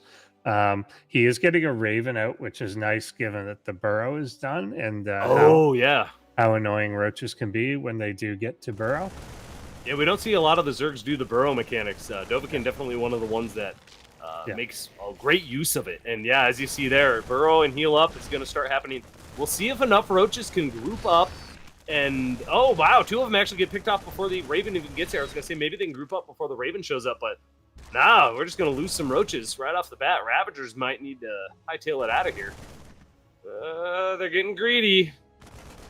They're getting greedy. Yeah, Okay, we've got right more now. production. Again, worker count for Dovakin's great. If we just see straight army production, Dovakin could easily build enough to overwhelm this. We just need straight army production. Only roaches. Just only roaches. Maybe some Ravagers. That's fine. Just build army. Oh, wow. Smoothbrain actually just moved out and let him in. He just kind of abandoned the position, which is a bit odd. He's not dealing with this really well either. All the Marines get distracted by those couple units. So the Ravager's going to get a few kills, I think. How many? I don't think they got very many. Maybe like not a ton, but kind of odd to even let them in the first place. Slows things down a little bit. Still, though, right? I guess he's acting. I guess he wants to go over and guard this third. It's just that doesn't make a lot of sense. I mean, in theory, it makes sense. You know, when you're making a third, you want to defend it. But the way he's doing it is not appropriate. You're right. Yeah, it doesn't he make needs sense to sit right here in the center area. Yeah, to abandon the main path to do it. Yeah. Okay, a couple more workers going down. Some roaches do find their way up into the natural again. So Dovakin's making a couple of interesting little plays. Where the heck is Dovakin's army? There's 68 army supply out, but I'm seeing like one Ravager at a time coming in here. Yeah, they're stringing across. You can see that those red dots coming across the map here. Excuse me. Okay, the burrow goes down. Where'd the Raven go? Did the Raven just peace out? Don't tell me. No, there's no way the Raven died, right? Oh, it's at the third, isn't it? Yeah, it's just hanging back or something. Or it's at the natural helping defend that, maybe. Which we've seen this, unfortunately, last week as well. That, there. But this is huge. The Raven not being here has actually allowed Dovakin to group up just a little bit. Yeah. The Marines have no healing, so every roach that can get an extra shot off is just so helpful in this scenario. I think Dovakin's actually going to have enough just to barrel through now. Yeah, he just kind of split everything up, and now things are so all over the place that they're going to be outside the Raven range, and it's not going to go in and help them. If there was one medevac, I think Smoothbrain could actually hold this trickle of units, but there's no healing, so again, every roach shot that goes off, even if the roach doesn't kill anything, there's enough of an economy for Dovakin just to keep streaming, and if you get one roach shot for every single roach that he makes, he's going to eventually have enough to overwhelm. It's just a funny numbers game at this point, with no longevity for Smoothbrain. Yeah, that's going to be it. Dovakin's going to take game number 1. Yeah, just a very spread out interesting thing. Like that, like the burrowed roaches really are like a super powered thing, and it feels like people haven't quite figured out the Raven, either Ravens or scans enough to deal with them. Yeah, we've seen a lot of struggle with the scans so far this season for a couple of these bots. Not just Smoothbrain. There was I can't remember who, another Terran bot. But yeah, just not identifying that there's burrowed things or whatever and not scanning to deal with it. Yeah, and I think a lot of it too may be priority, they're not gonna, they view the burrowed roach as if it's a non-combatant, which it is at the moment. Yeah, it's not technically a threat at the moment, and so they don't prioritize it. All right, the last command center, we'll watch it gloriously burn to the ground. Well, it'll burn to the sky and then crash to the ground, I guess. Yeah, not much else to say. Dovakin, with a great follow-up, too. As long as he can get that momentum rolling, then there's a great follow-up with a lot more bases. You can see the entire bottom half of the map. Yeah. Bottom half of the map taken. No creep spread is something to note, however. Yeah. I don't see any creep spread outside of the hatchery spread. So definitely something to update. If it hasn't been, I'm sure all these bot authors have been working diligently these past couple of weeks, updating and tweaking things. It's an ongoing, never-ending process. Yeah. So we're gonna hopefully see next week some really good updates from some of these bots, and Dovakin is putting in the work to get into that scenario where those updates are gonna come into play. If Dovakin can survive this round and move on to that lower match and have a chance to the round of 8. I think so. Just a couple little updates are going to make Dovakin scary strong. We're going to see a lot of good things, I think, out of Dovakin here if he can make it through. But it was a close one, Endersword. Smooth Brain has a chance to beat Dovakin here. I think there's a couple little scenarios where Smooth Brain can just overwhelm and just get the advantage. But I don't know. We'll see what happens. As it's ready. Wow, that was the fastest it's ever been ready. Right now. Yeah. Right now, game 2, go.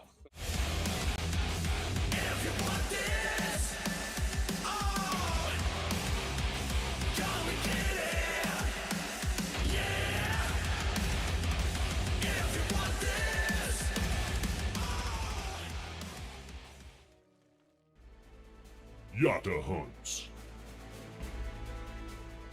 Dovakin.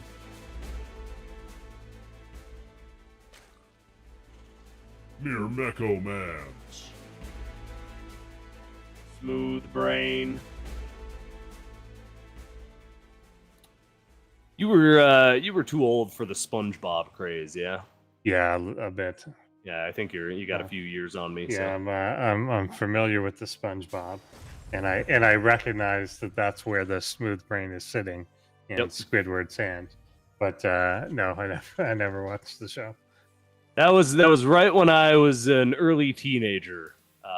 What was it, 1990? Or no, I was even younger. I was 11. I was not even a teenager yet.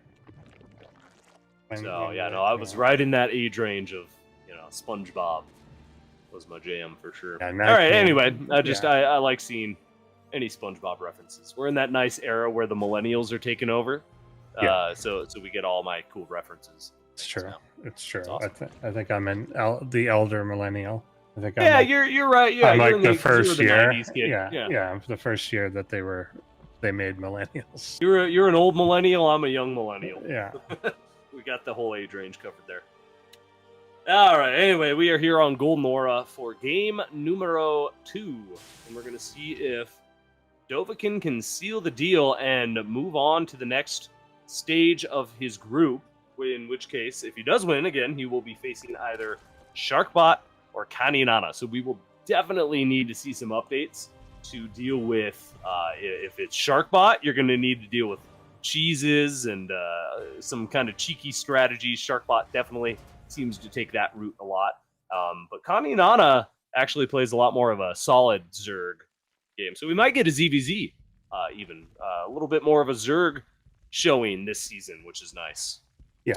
We've always been a little bit underrepresented by the Zergs, but as soon as Eris started dominating, I feel like we've seen a little bit more of the Zerg love coming into play, which is nice. I like my Zerg here and there.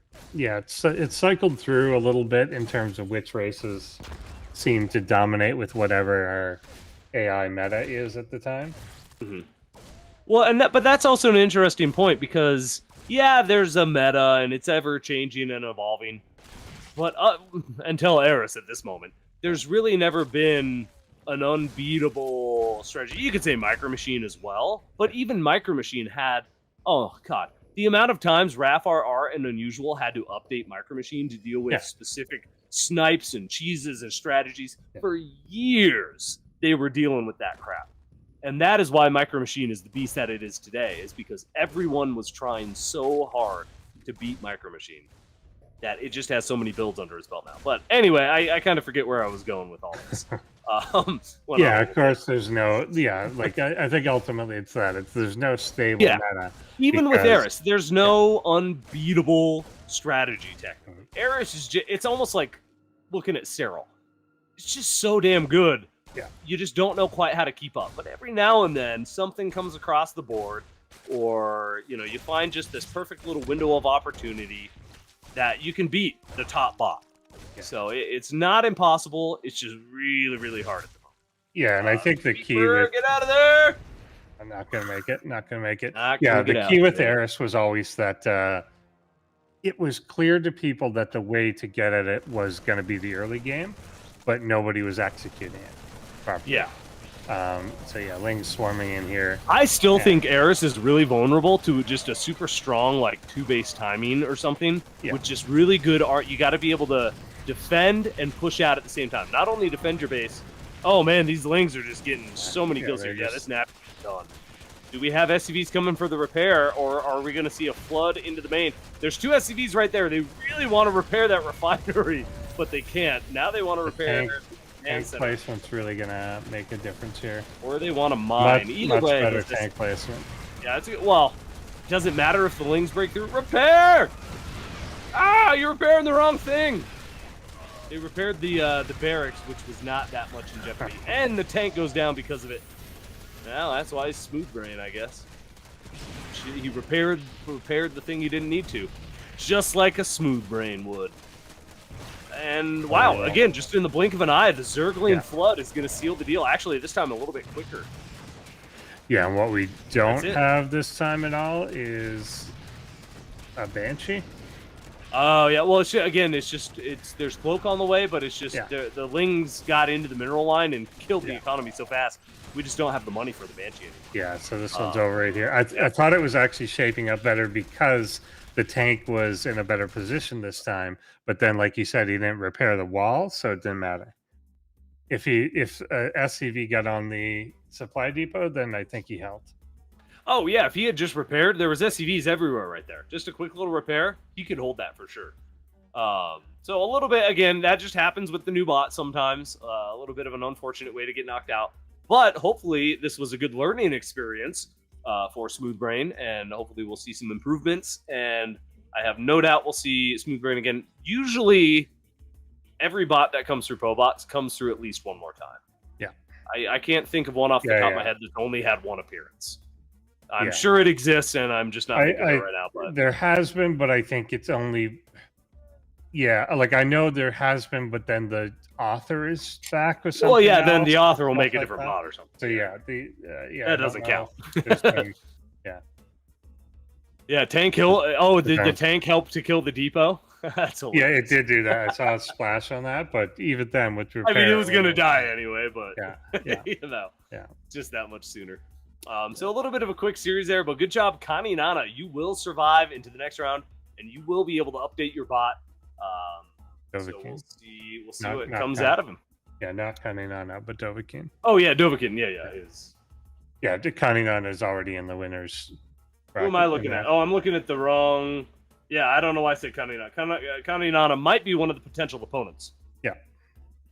But yeah, Dovakin. I'm sorry, Dovakin will move on to face either Connie Nana or Sharkbot in the next round. That'll be next week. We're going back into our winners matches, so make sure you hit the little bell icon if you need a notification. Hit the thumbs up to get us some visibility. Tell all your friends about it because we have an awesome tournament going on here, and we want to share the bots with you and the world. So, all right, Endersword, we have one more best of 3 coming up. We do, and this is the one that I think we know kind of the least about what either of them's going to do. Brand new bots. 2 brand new bots. I think, in particularly the interaction, I think we do know what Zozo is going to do. Zozo is going to worker rush. Yep.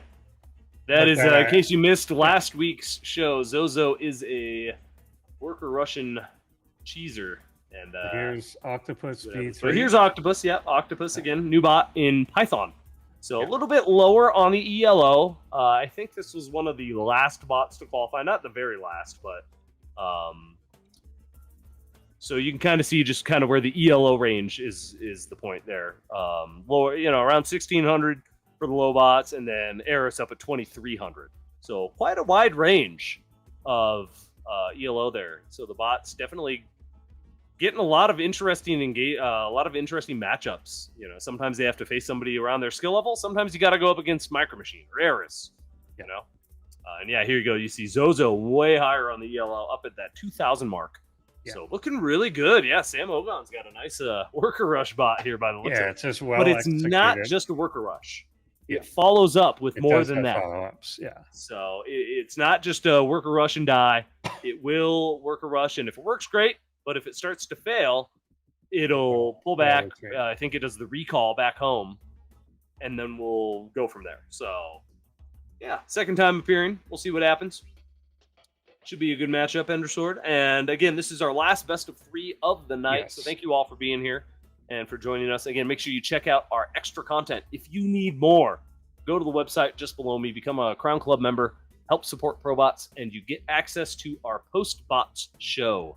That will take place tomorrow night. We're going to have bot author interviews. We're going to talk about how to make a bot, just the thought process behind it, just a lot of the fun little details and some of the theory behind it. So, excuse me 1 second. So yeah, we're gonna basically here in about 12 seconds, we're gonna see whether Octopus has a worker defense or not. Oh yeah, this is the litmus test. So this could either be very short games or drawn out weirdness, but let's see. Let's find out in our last best of 3 of the night here on ProBots Day 3. Thanks again for being here. Let's go.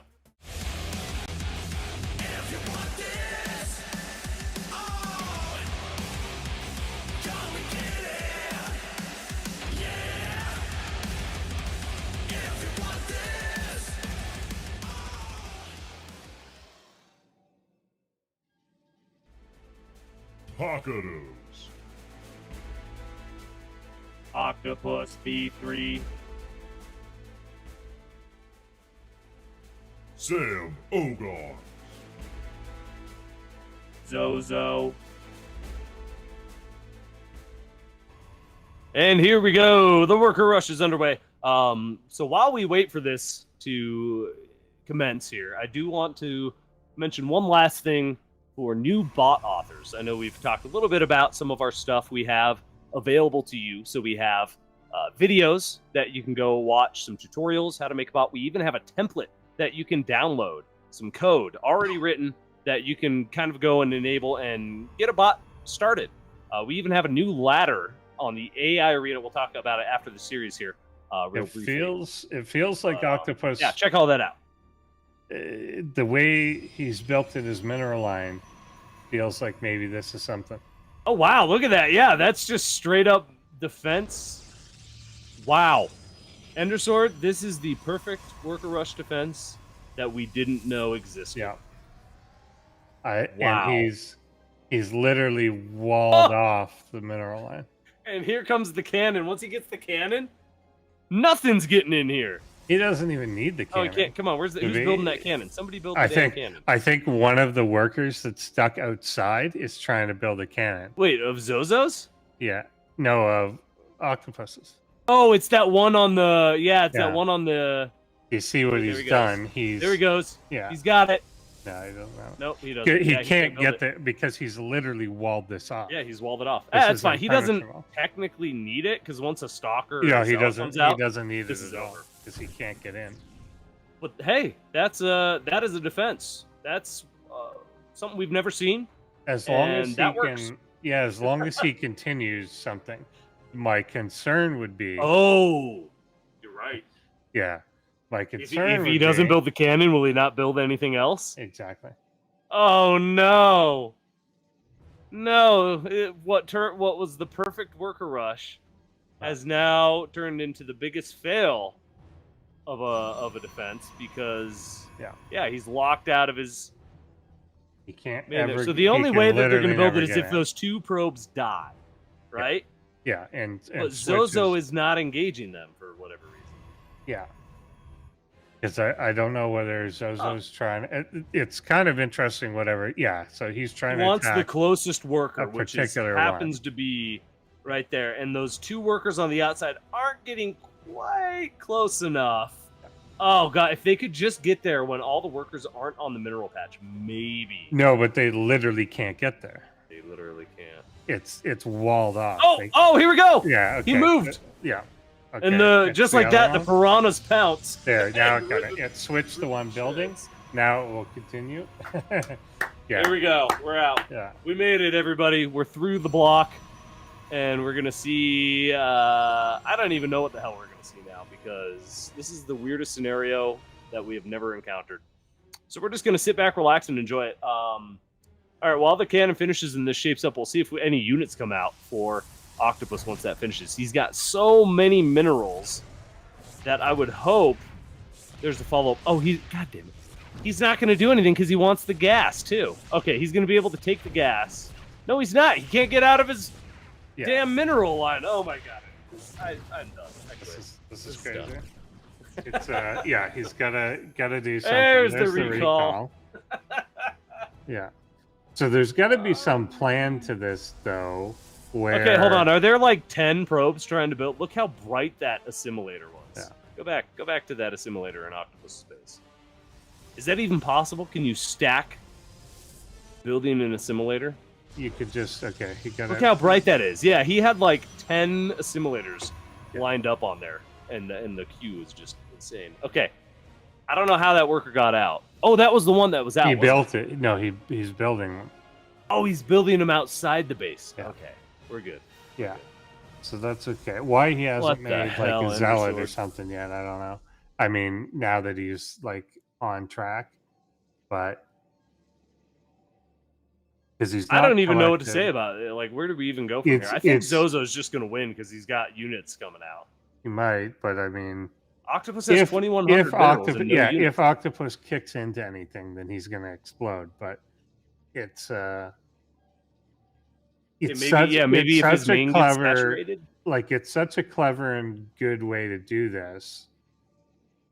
He'll also eventually mine through the back wall. No, he's just broken. He's not, unless he's waiting for enough gas to build like a sentry. And he might be. No, he doesn't even have a cyber core. Yeah, I don't know exactly what he's doing. The other part is, of course, he's not building any additional pylons but I think he's got room, so it shouldn't matter. It is such a clever solution that whatever's breaking here, it's hard to imagine wouldn't it have broken in these exact same ways in the past. Mm-hmm. So you'd think that it would work. I feel like we're never going to see that scenario again. I feel like that was just such a specific, random, map-dependent scenario. It maybe. That was so weird. I don't know. I guess it comes down to specifically where the holes in your mineral patches. But it's so specific that he clearly intentionally was doing that. Yeah. He intentionally walled in all the probes. Yeah. Right? So then you have to say there must be a scenario where not only there must be a scenario in which by design, there has to be a scenario in which there are probes outside the wall.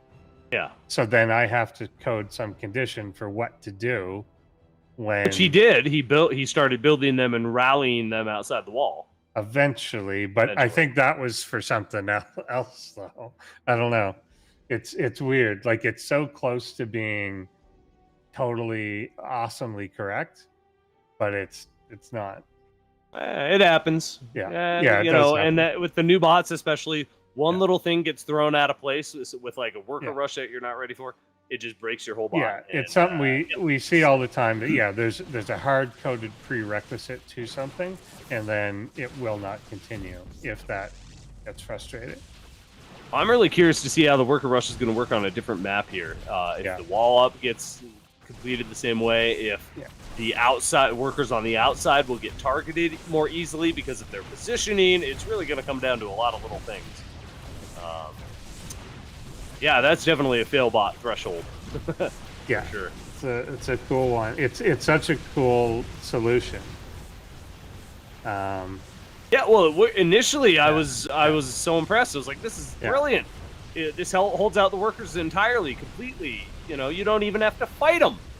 You know, we always see the worker rush defense typically is, I'll pull all my own workers and just micro better, and hopefully have more because I've got defender's advantage or something like that. I've never seen this way to defend a worker rush, and I think it's still brilliant, even though it didn't pan out as. Yeah, exactly. It's the idea is very, very smart. Yeah. So, all right. Well, we'll see what happens in game 2. We'll get that loaded up. This could be the last game of the night. So thank you everybody for being here. One last little note too, again, for the new bot authors. I didn't quite finish my thought there because the worker rush happened. So go check out all our videos, get the template, make your own bot. We actually have a GitHub now. Go check it out. What is the name of our, does it say? Doesn't say the name of our GitHub. Some ProBots AI is the name of the GitHub. Yeah, I'm sure someone will have a link for it. Just Google it. You'll find it. You should. It's in the description below me. There you go. So go check it out. You can get some ready-to-go code or something from there to get you started on your bot-making journey. And we'd love to see more bots every year. Every season, we get a few new bots. So it's definitely an attainable goal for a new bot author. It's definitely something you can do if you're passionate about it and you just want to have some fun. We even introduced a brand new micro ladder over at AIarena.net. Go check it out. Yes. That goes for all you existing bot authors too. Go stick a bot on there because I want to watch some micro battles. I think that I think that should help like advance the culture in AI too, because some of the things that still need to be most worked on are like micro situations, like what to target first and so on. So hopefully that does lead to. That's the idea behind it. We want to help encourage that growth and help you take better fights, help your bot fight better. Yeah. So yeah, go have some fun. Check out that we have that ladder. There's a beginner ladder as well, and then there's the normal ladder. So there's a lot of different things that you can go check out and get involved in, from beginner to expert. So go get started, begin your bot making journey, and hopefully we'll see you here on ProBots eventually. I never saw a timer, so I'm going to assume we're ready for our next match. Octopus versus Zozo. We'll see if Zozo can finish things off or if Octopus will turn it around. Let's go.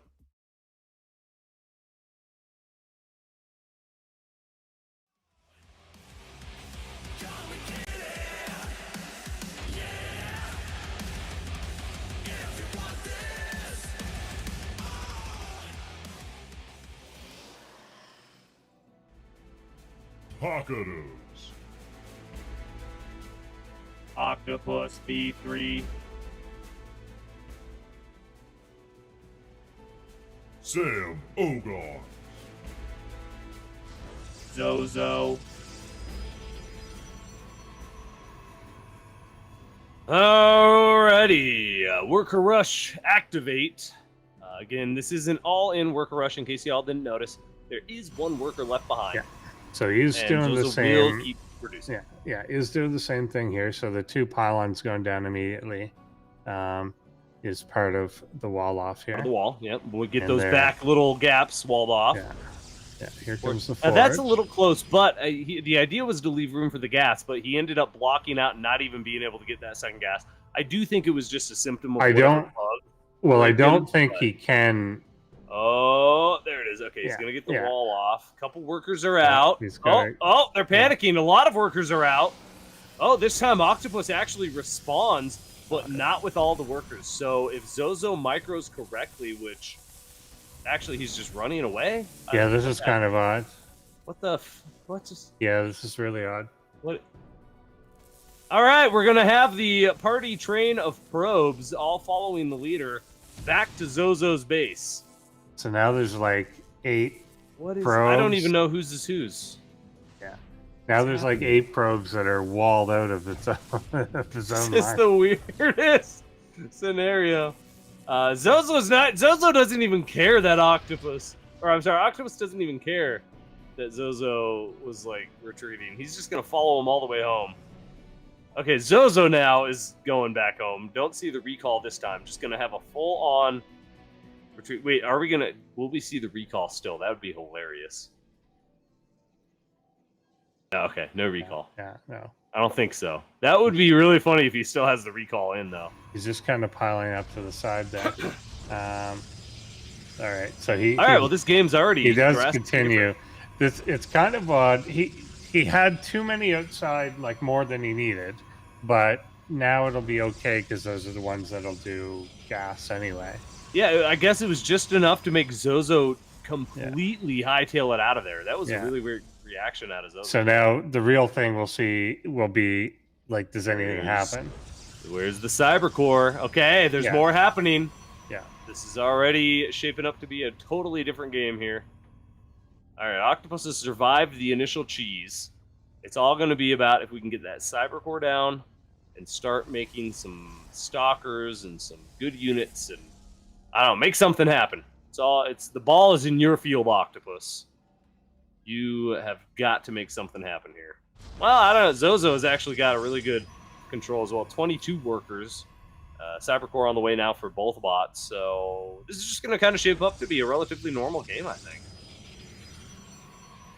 Yeah, it should, assuming both bots just stay defensive, maybe get another base, and don't die to any weird cheeses or anything. I think we're just going to see a much more standard game now.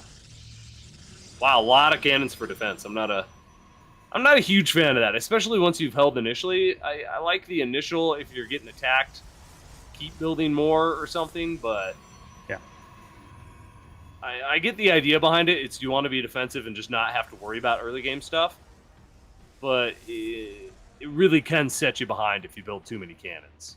Because that's a lot of money. 150. It is. It's a big investment, especially like really early. If they don't do anything for you, yeah. if there's no cloak banshees or oracles or whatever coming across, they're just dead weight. I see. Money. I guess I see what he's going for, which is, of course, he's going to a Stargate. So the idea is, can I defend with no units? Okay, so that makes a lot more sense in that regard. Yeah, suddenly a lot of this makes more sense for game one and what he was trying to do. So he built a gateway because he had to, but he never intended to make any units out of it. So that's why he didn't. And then the intention of going up to the Stargate, he was wanting to get gas to be able to do that, and he never did. So he never did. So just kind of, why did it do nothing? I think it did nothing because it was trying to get workers out and get them on gas, and it couldn't. So just never went there. Yep. Well, we definitely have a different game on our hands. Here's that. We were talking about it in our first series, the Warp Prism, the dreaded Warp Prism Micro. This will be super interesting because the ramp will definitely hold, but he doesn't have to go up the ramp. But he's got a Warp Prism. But will he realize that? Oh, wow. Yeah, look at that defense. Holy crap. Also, this is too many shield batteries. I like the concept, but it's too many shield batteries. Is it too many? If you don't have enough units to one-shot the cannon, it's not. I'd rather one. I'd rather less, but two. I'd rather, if you're going to do it, there's a point. It's enough. Make more cannons. Yeah, totally. Well, I get the idea behind the shield batteries as well because it's supposed to help the void rays, not just the cannons. It is, but you're not gonna. It's too. You're not. The void rays are not for your side of the map. Yeah, well, he's really expecting his opponent to attack in, which Zozo hasn't done just yet. Yeah. We'll see if he does now that he's gotten Immortal out. Yeah. Because so if Zozo does try to attack into this, I think Zozo could lose his entire army, even though there's 2 cannons and a void ray. Yeah. I think Zozo could potentially lose it all here. Yeah. Because the Immortals are really far behind. The Stalkers are just going to start poking. And here we go. Zozo thinks it's got enough. It's going to start attacking, but it won't do anything to the cannon initially. It's going to take a while to wear those shield batteries down. You're poo-pooing the shield batteries, but look at it go, Ender Sword. No, I'm just saying it's too many. He could have done that with 3 of them. All right, well, the Void Ray definitely reigns supreme here, and if we get a little ball of Void Rays out, Octopus could actually take this game. Oh, yeah, for sure. He's going right into it, like upgrades. Straight Void Rays. Yeah, Shields, upgrades and everything. Void Ray attack. Yeah. That's it. That's all you want. Yeah. It's a good choice. Well, and with the shield batteries as well, getting the shield upgrade makes sense. All right, well, this is an interesting, very defensive one-base build. Are we just going to see maxed out Void Ray and then push? Is that the idea? Yeah, there's another Stargate on the way. Yeah. I think we've got a Void Ray bot on our hands, Endersword. I think we do have that. We haven't seen one of those in a while. Yeah, makes sense. And if you remember from round 1, this was also like carrier bot. Oh, you're right. It did go up into the carriers. I forgot. So definitely Stargate bot in general. See, and it's the second Stargate that I'm like, that could be sooner if you had not done so many shield batteries. Yeah. Yeah. Because you start to get it, and we saw it before. It's right around that 8-minute mark that you start to mine out, although because of the weird worker stuff, I don't know. But that you start to mine out your mineral lines. So around that, since you're not taking a natural, it starts to fall off. So what's the point of completing a second Stargate at 8 minutes? Get more Void Rays. Duh. No, but you don't have money anymore. So all I know is I saw 2 Void Rays in the production tab. Yeah. Worth it. No. Yeah, he's gonna run out of money before he can max out on Void Rays. Yeah. That's for sure. For sure. max out's right out of the question. Yeah. But it's more like how quickly can you have 6? Yeah.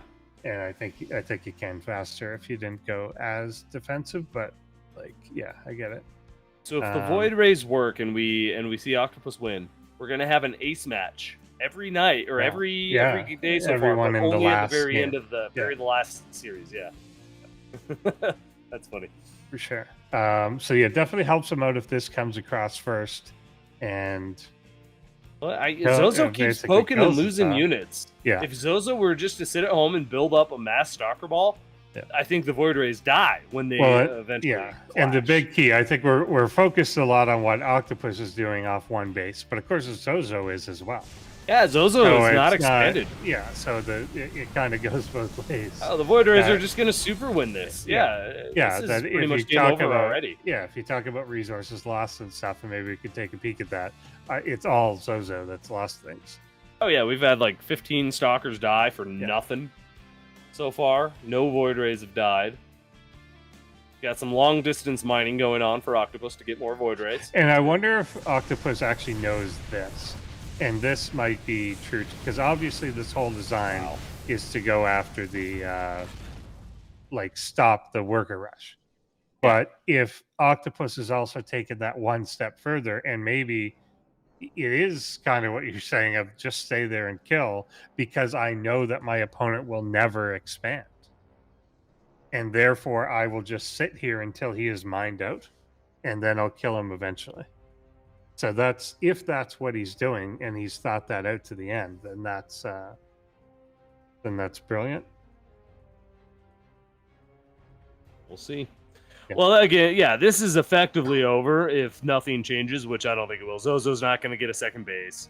We're never going to have enough Stalkers. We have a critical mass of Void Rays now. You need 30 Stalkers plus to deal with that. Like, you got to be able to one-shot a lot of Void Rays real fast. Because, boom, look at that. The Stalkers just melt instantly to that amount of Void Rays. So, I think we're going to get an ace match, Endersword, unless there's like a crash or game-breaking bug, which at this point doesn't look like it. We might just have to sit here and wait for a while for mass Void Ray to max out. Maybe we'll fast forward just a little bit. You know, as exciting as it is to watch Void Rays get just built. sit there. I kind of wonder what triggers him attacking. I think it's going to either be a certain army supply or a certain number of Void Rays or something. Or is it, if he's doing what I maybe now think he's doing, is it that you wait for a certain amount of time that you have not been attacked? Nah, I think because he keeps mentioning his army value. I think it's got to be an army value trigger. Maybe, but He's just but waiting if for his the right amount. yeah, no, this is definitely going to be a ace match. There's everything he's seen with army value, clearly he knows he's winning. Oh yeah, 100%. He's just got to get that go command, that whatever signals to push across and win the game. Any minute now. It may seem a little boring or something, but it's a legitimate and a strong strategy. So it is, like, again, if if his strategy really is that he's waiting for his opponent to just be completely mined out. Then... No, because he's not scouting. So how would he know that his opponents are mined out? You know he's not mined out because he doesn't attack anymore. Oh, I see what you're saying. Well, so that's why I'm saying, is it a certain timer that if I haven't been attacked in 2 minutes, go? Maybe. Yeah. Maybe. Because that's possible. Yeah, I don't know. Maybe. Because he's getting close to that. I think he's got 2 mineral patches left, and I don't know if it doesn't look like he's long distance mining at all on Zozo's side. Oh, no, he's not. Zozo's not. So he's out now, right? So eventually, when these units will either there not go. See, and there he went. So maybe you were right. It was literally that. Versus 0, yeah. Yeah. Huh. Interesting. And boom, game over. All right, so we're getting our ace match. So it really is just going to come down to, can Zozo pull off the worker rush, or can Octopus hold it and not break? That worker rush, the first game seemed to break something in Zozo where the Cybercore didn't get built. Things just weren't progressing. So it's all going to come down to that first weird interaction between all the workers. That really is going to set the pace for the game because, one base versus one base. Void Rays are going to win if you get your Void Ray ball. That's just unbeatable. Definitely true. So, will he get there? We'll see. We shall see. All right, game number 3, our final match of the night is loading up here. Again, thank you, everybody, for coming and hanging out with us on day 3 here of our tournament. It's been a lot of fun. Check out ProBots tomorrow night if you're in the Crown Club. If you want to be in the Crown Club, go to that website right below me and check it out. Help support ProBots. Oops, there goes my headset. That's fun. But we're going to wrap things up here, and then we'll send you on our way, or on your way. Hopefully you've had a fun time here tonight. Our final best of 3 is ready, or our final match in this best of 3 is ready. Let's go.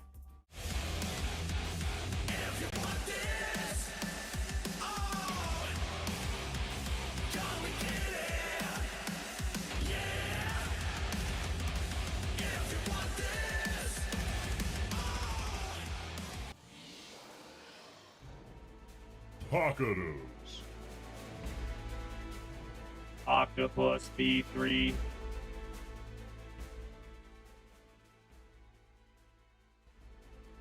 Sam Ogon.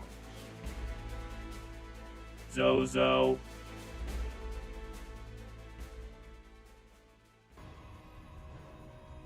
And who did that tag? WRDS. I'm assuming that stands for Worker Rush something. Worker Rush Defense Squadron. Yeah. That's what I think it is. But I don't know what the S is, but that's definitely what it is. Now, is this a smaller map? Will the wall... I think the wall will get up in time. It should. It's more whether his guys get out of their own way. Will they get out of the way? Okay, so the workers are a lot closer this time. There's the gateway. So they're out. And every single probe is inside this wall this time. Wait, is this the same... We're not playing the same map, are we? Or the same game? Is this... Did you accidentally load the wrong replay, or is this an exact repeat? I think this is an exact repeat, basically. Oh, yeah, no, it's a different area, because the cannon's in a different there's spot. nobody outside. Every worker's on the inside at the moment. It just looks so identical. Yeah. So he's trying to build the gases, but he can't because there's no workers out. He's trying to build another pylon up there in the top, but he can't get there either. And he's not making more workers. He will. Well, I think so. The cannon's going to finish this time. That is a big difference than game 1. That didn't happen. So the cannon will force these probes of Zozos out of here. Yeah. So will that trigger anything? Trigger a worker build? Or I think he's stuck because he doesn't have a worker outside. Yeah, he's clicking. Oh no, there he goes. He's building. So good. This is okay. Whew, I panicked a little. Look, oh my god, that's so bright. Look how many assimilators are there. And look how many workers are trying to build it. There's like 6 workers to the right, just spazzing out trying to get over there. Yeah. So a little bit of cleanup that needs to happen on the worker code here. Yeah, it's such a cool idea that I just find it, and maybe he can refine it. And of course, it's only for this one opponent anyway. But it's such a cool idea to still have like the bugs in it that it does. But you can see obviously when it works in the last game, it works great. But it's kind of like your plan is to wall your stuff in, so it shouldn't be a shock to you that all your stuff's walled in. Right. You know, but it seems to struggle with that. But either way, he's up and running now. I think we're gonna get to voids again. I think that Zozo missed his chance to break Octopus, and we're just gonna have to repeat again too now. Now, a difference here though is Octopus or Zozo didn't lose anything. Oh, that's a good point. Big detour and everything, but didn't actually lose anything. So it looks like the workers cycle through who builds something. Because we saw somebody trying to build a cannon, but nobody was able to go outside and build it. And then eventually one of the gas workers went over. So I think there's like a check, like try to build this, and if you don't build it within X amount of time or you're blocked, switch it to the next probe, switch it to the next probe, something like that. Maybe. Although which is, that makes sense, but that's where you can get in trouble because you're switching to probes that just can't build it. Yeah, well, in the first game, clearly it didn't switch. And yeah, in the first game it didn't. Because we had guys outside. The guy outside was trying to build on the inside and can't. Yeah. And it never switched until he died. Yeah, I think Octopus has this one. Stargate is already on the way. Unless we see some miraculous attack right now, which there's just nothing out. The shield batteries are going to be up. Zozo's going to be a little too tentative to push up there. Won't be able to push up there initially. Yeah. And yeah, we're just going to have the mass Void Ray Ball once again. So I hate to call these games early sometimes, but sometimes it's written in stone, Endersword. Yeah, I think that's the case. I think in 13 minutes, Octopus will be the winner. and that's just the way it's going to be. That's just the way it's going to be. So now, definitely a lot of potential for both of these bots. You can see Zozo likes to be a little bit more aggressive, do a little bit more of a ground-based attack, and try to make something happen early game. Whereas Octopus wants to sit back, be defensive, build up that army that's just unbeatable. Which again, I've talked about it, how to beat Eris and bots like that. I think that's more in the line of what you need to do to beat some of the top bots. Is, not necessarily do a big mass Void Ray Rush. That's not what I'm saying. But sit back, be defensive enough that you can get a nice army that can sustain itself, that you can push out with, that you can keep alive, that you can hold your ground with as you push into the main base and do damage and that kind of thing. It's all about these unit compositions, and I just don't think we've seen the perfect one to beat some of our top bots yet. Yeah. I also think, and this is what Octopus is reminiscent of, is every now and then you have to remember that the bots are bots. Yep. Wait, these aren't real? And their way to really, really win is to exploit the living shit out of them. Yeah, that is a strategy. And so, what this strategy is literally, I can defend the early part, and then Zozo will do exactly what Zozo does until it's out of money. And then I know, if again, you've played this bot, probably at this point, 50. Yeah, they probably played on the ladder. Yeah. Have to have, because this is clearly just custom made for this one bot. And so the idea is, I'm just. I don't know. This could work for multiple bots. I can't see any universe in which it does, because it's a blind worker rush counter. Yeah. Right. So if the person was not worker rushing, you're dead. It's an absolutely blind worker rush counter. Well, not necessarily. If it's not a worker rush, it could be a one base attack, and if you get your cannons and shield batteries up in time, it could shut that down still, right? But he doesn't. Yeah. I think that's the key, is he doesn't get those are so long to come up. He doesn't get these up until he's got Stargate. If it was a one base push of any kind, he dies. Yeah. If it's it has to be a worker rush defense, I think, and it's a completely blind one. Well, that's what I think that tag was WR worker rush defense. I think you're right. Yeah. So I think it's specific to this bot, or maybe another one that, or just worker rush bots. Worker rushes, like that sort of thing.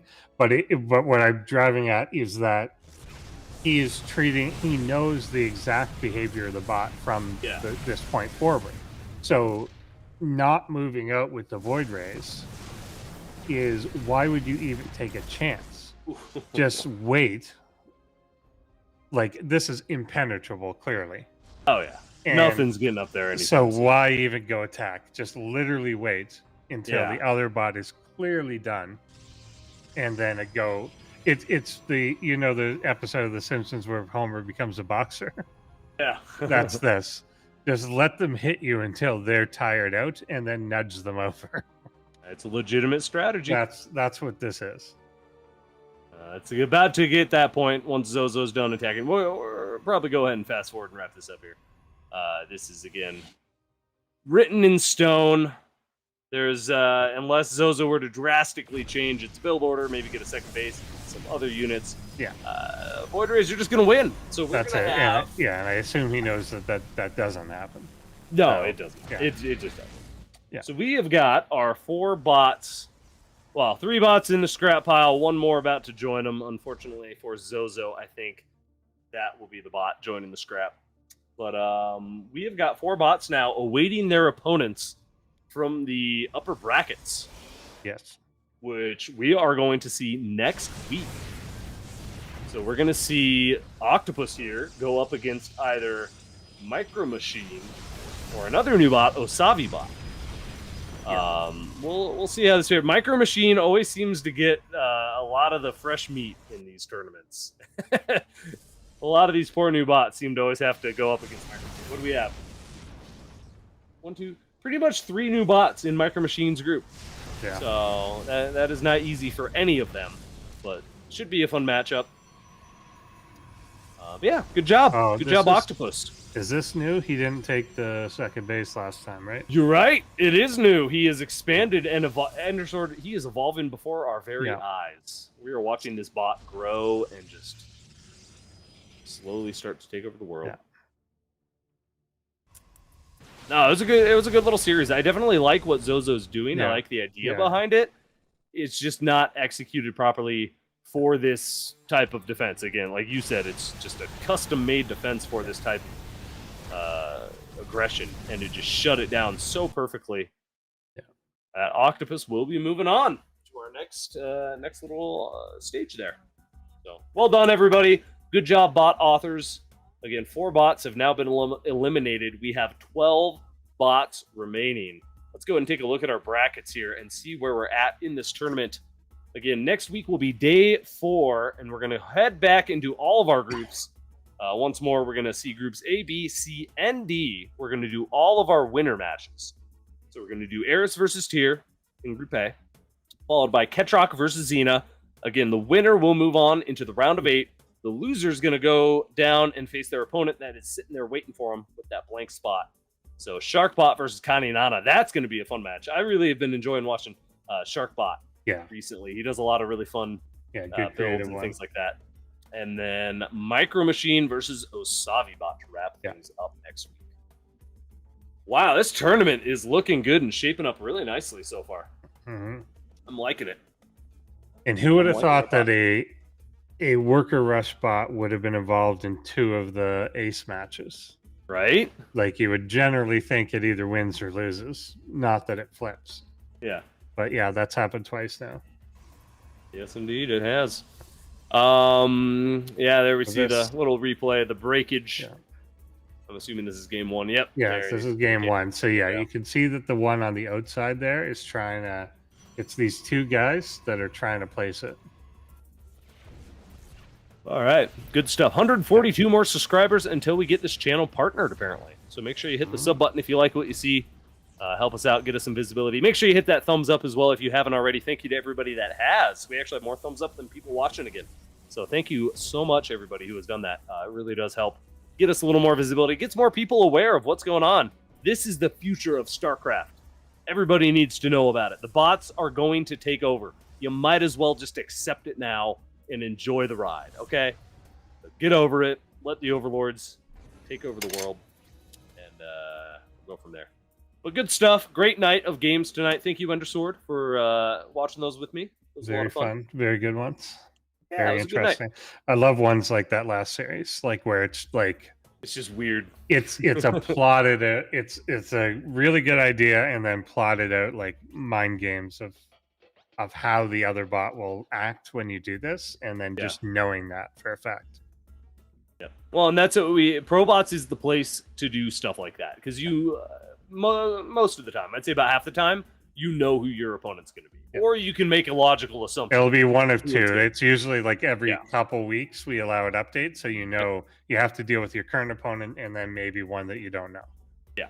Which, speaking of, thank you for bringing that up. Next week we will have updated bots. So make sure you come check it out. We're going to have new, fresh builds, potentially, out of some of these bots. We'll see what they can bring to the table, and it's going to be awesome. We're going again back into our winners matches of each group. So we're going to see 8 more incredible bots, and no eliminations next week. That'll be the week after. So next week will be a nice little reprieve. Nobody gets knocked promotions. Out. Only promotions. Only glory. I'm excited to see these updates, and only, glory. Lots of glory will be had. All right, so until then, thank you, everybody. Again, check out our videos page. Check out AIarena.net. That is where these bots come from. Go get a bot built. Get it on one of those ladders, and maybe we'll see you in ProBots in the future. Until next week, thank you all for being here. And don't forget what? What'd I forget? ProBotsAI.com. Didn't I say? I've said that like 10 times. I think ProBotsAI.com. Yeah. Go to the website, check it out, get postbots, all that jazz. I think I got all the plugs tonight. I think I did. If he actually said that, leave a comment down below. Yeah. Oh, that is the one I forgot. Like, subscribe, comment. Yeah. Bleh. All right. Check you all next week. We'll see you for our next round of games. Thank you all for being here, and it's been a good time. Have a good night.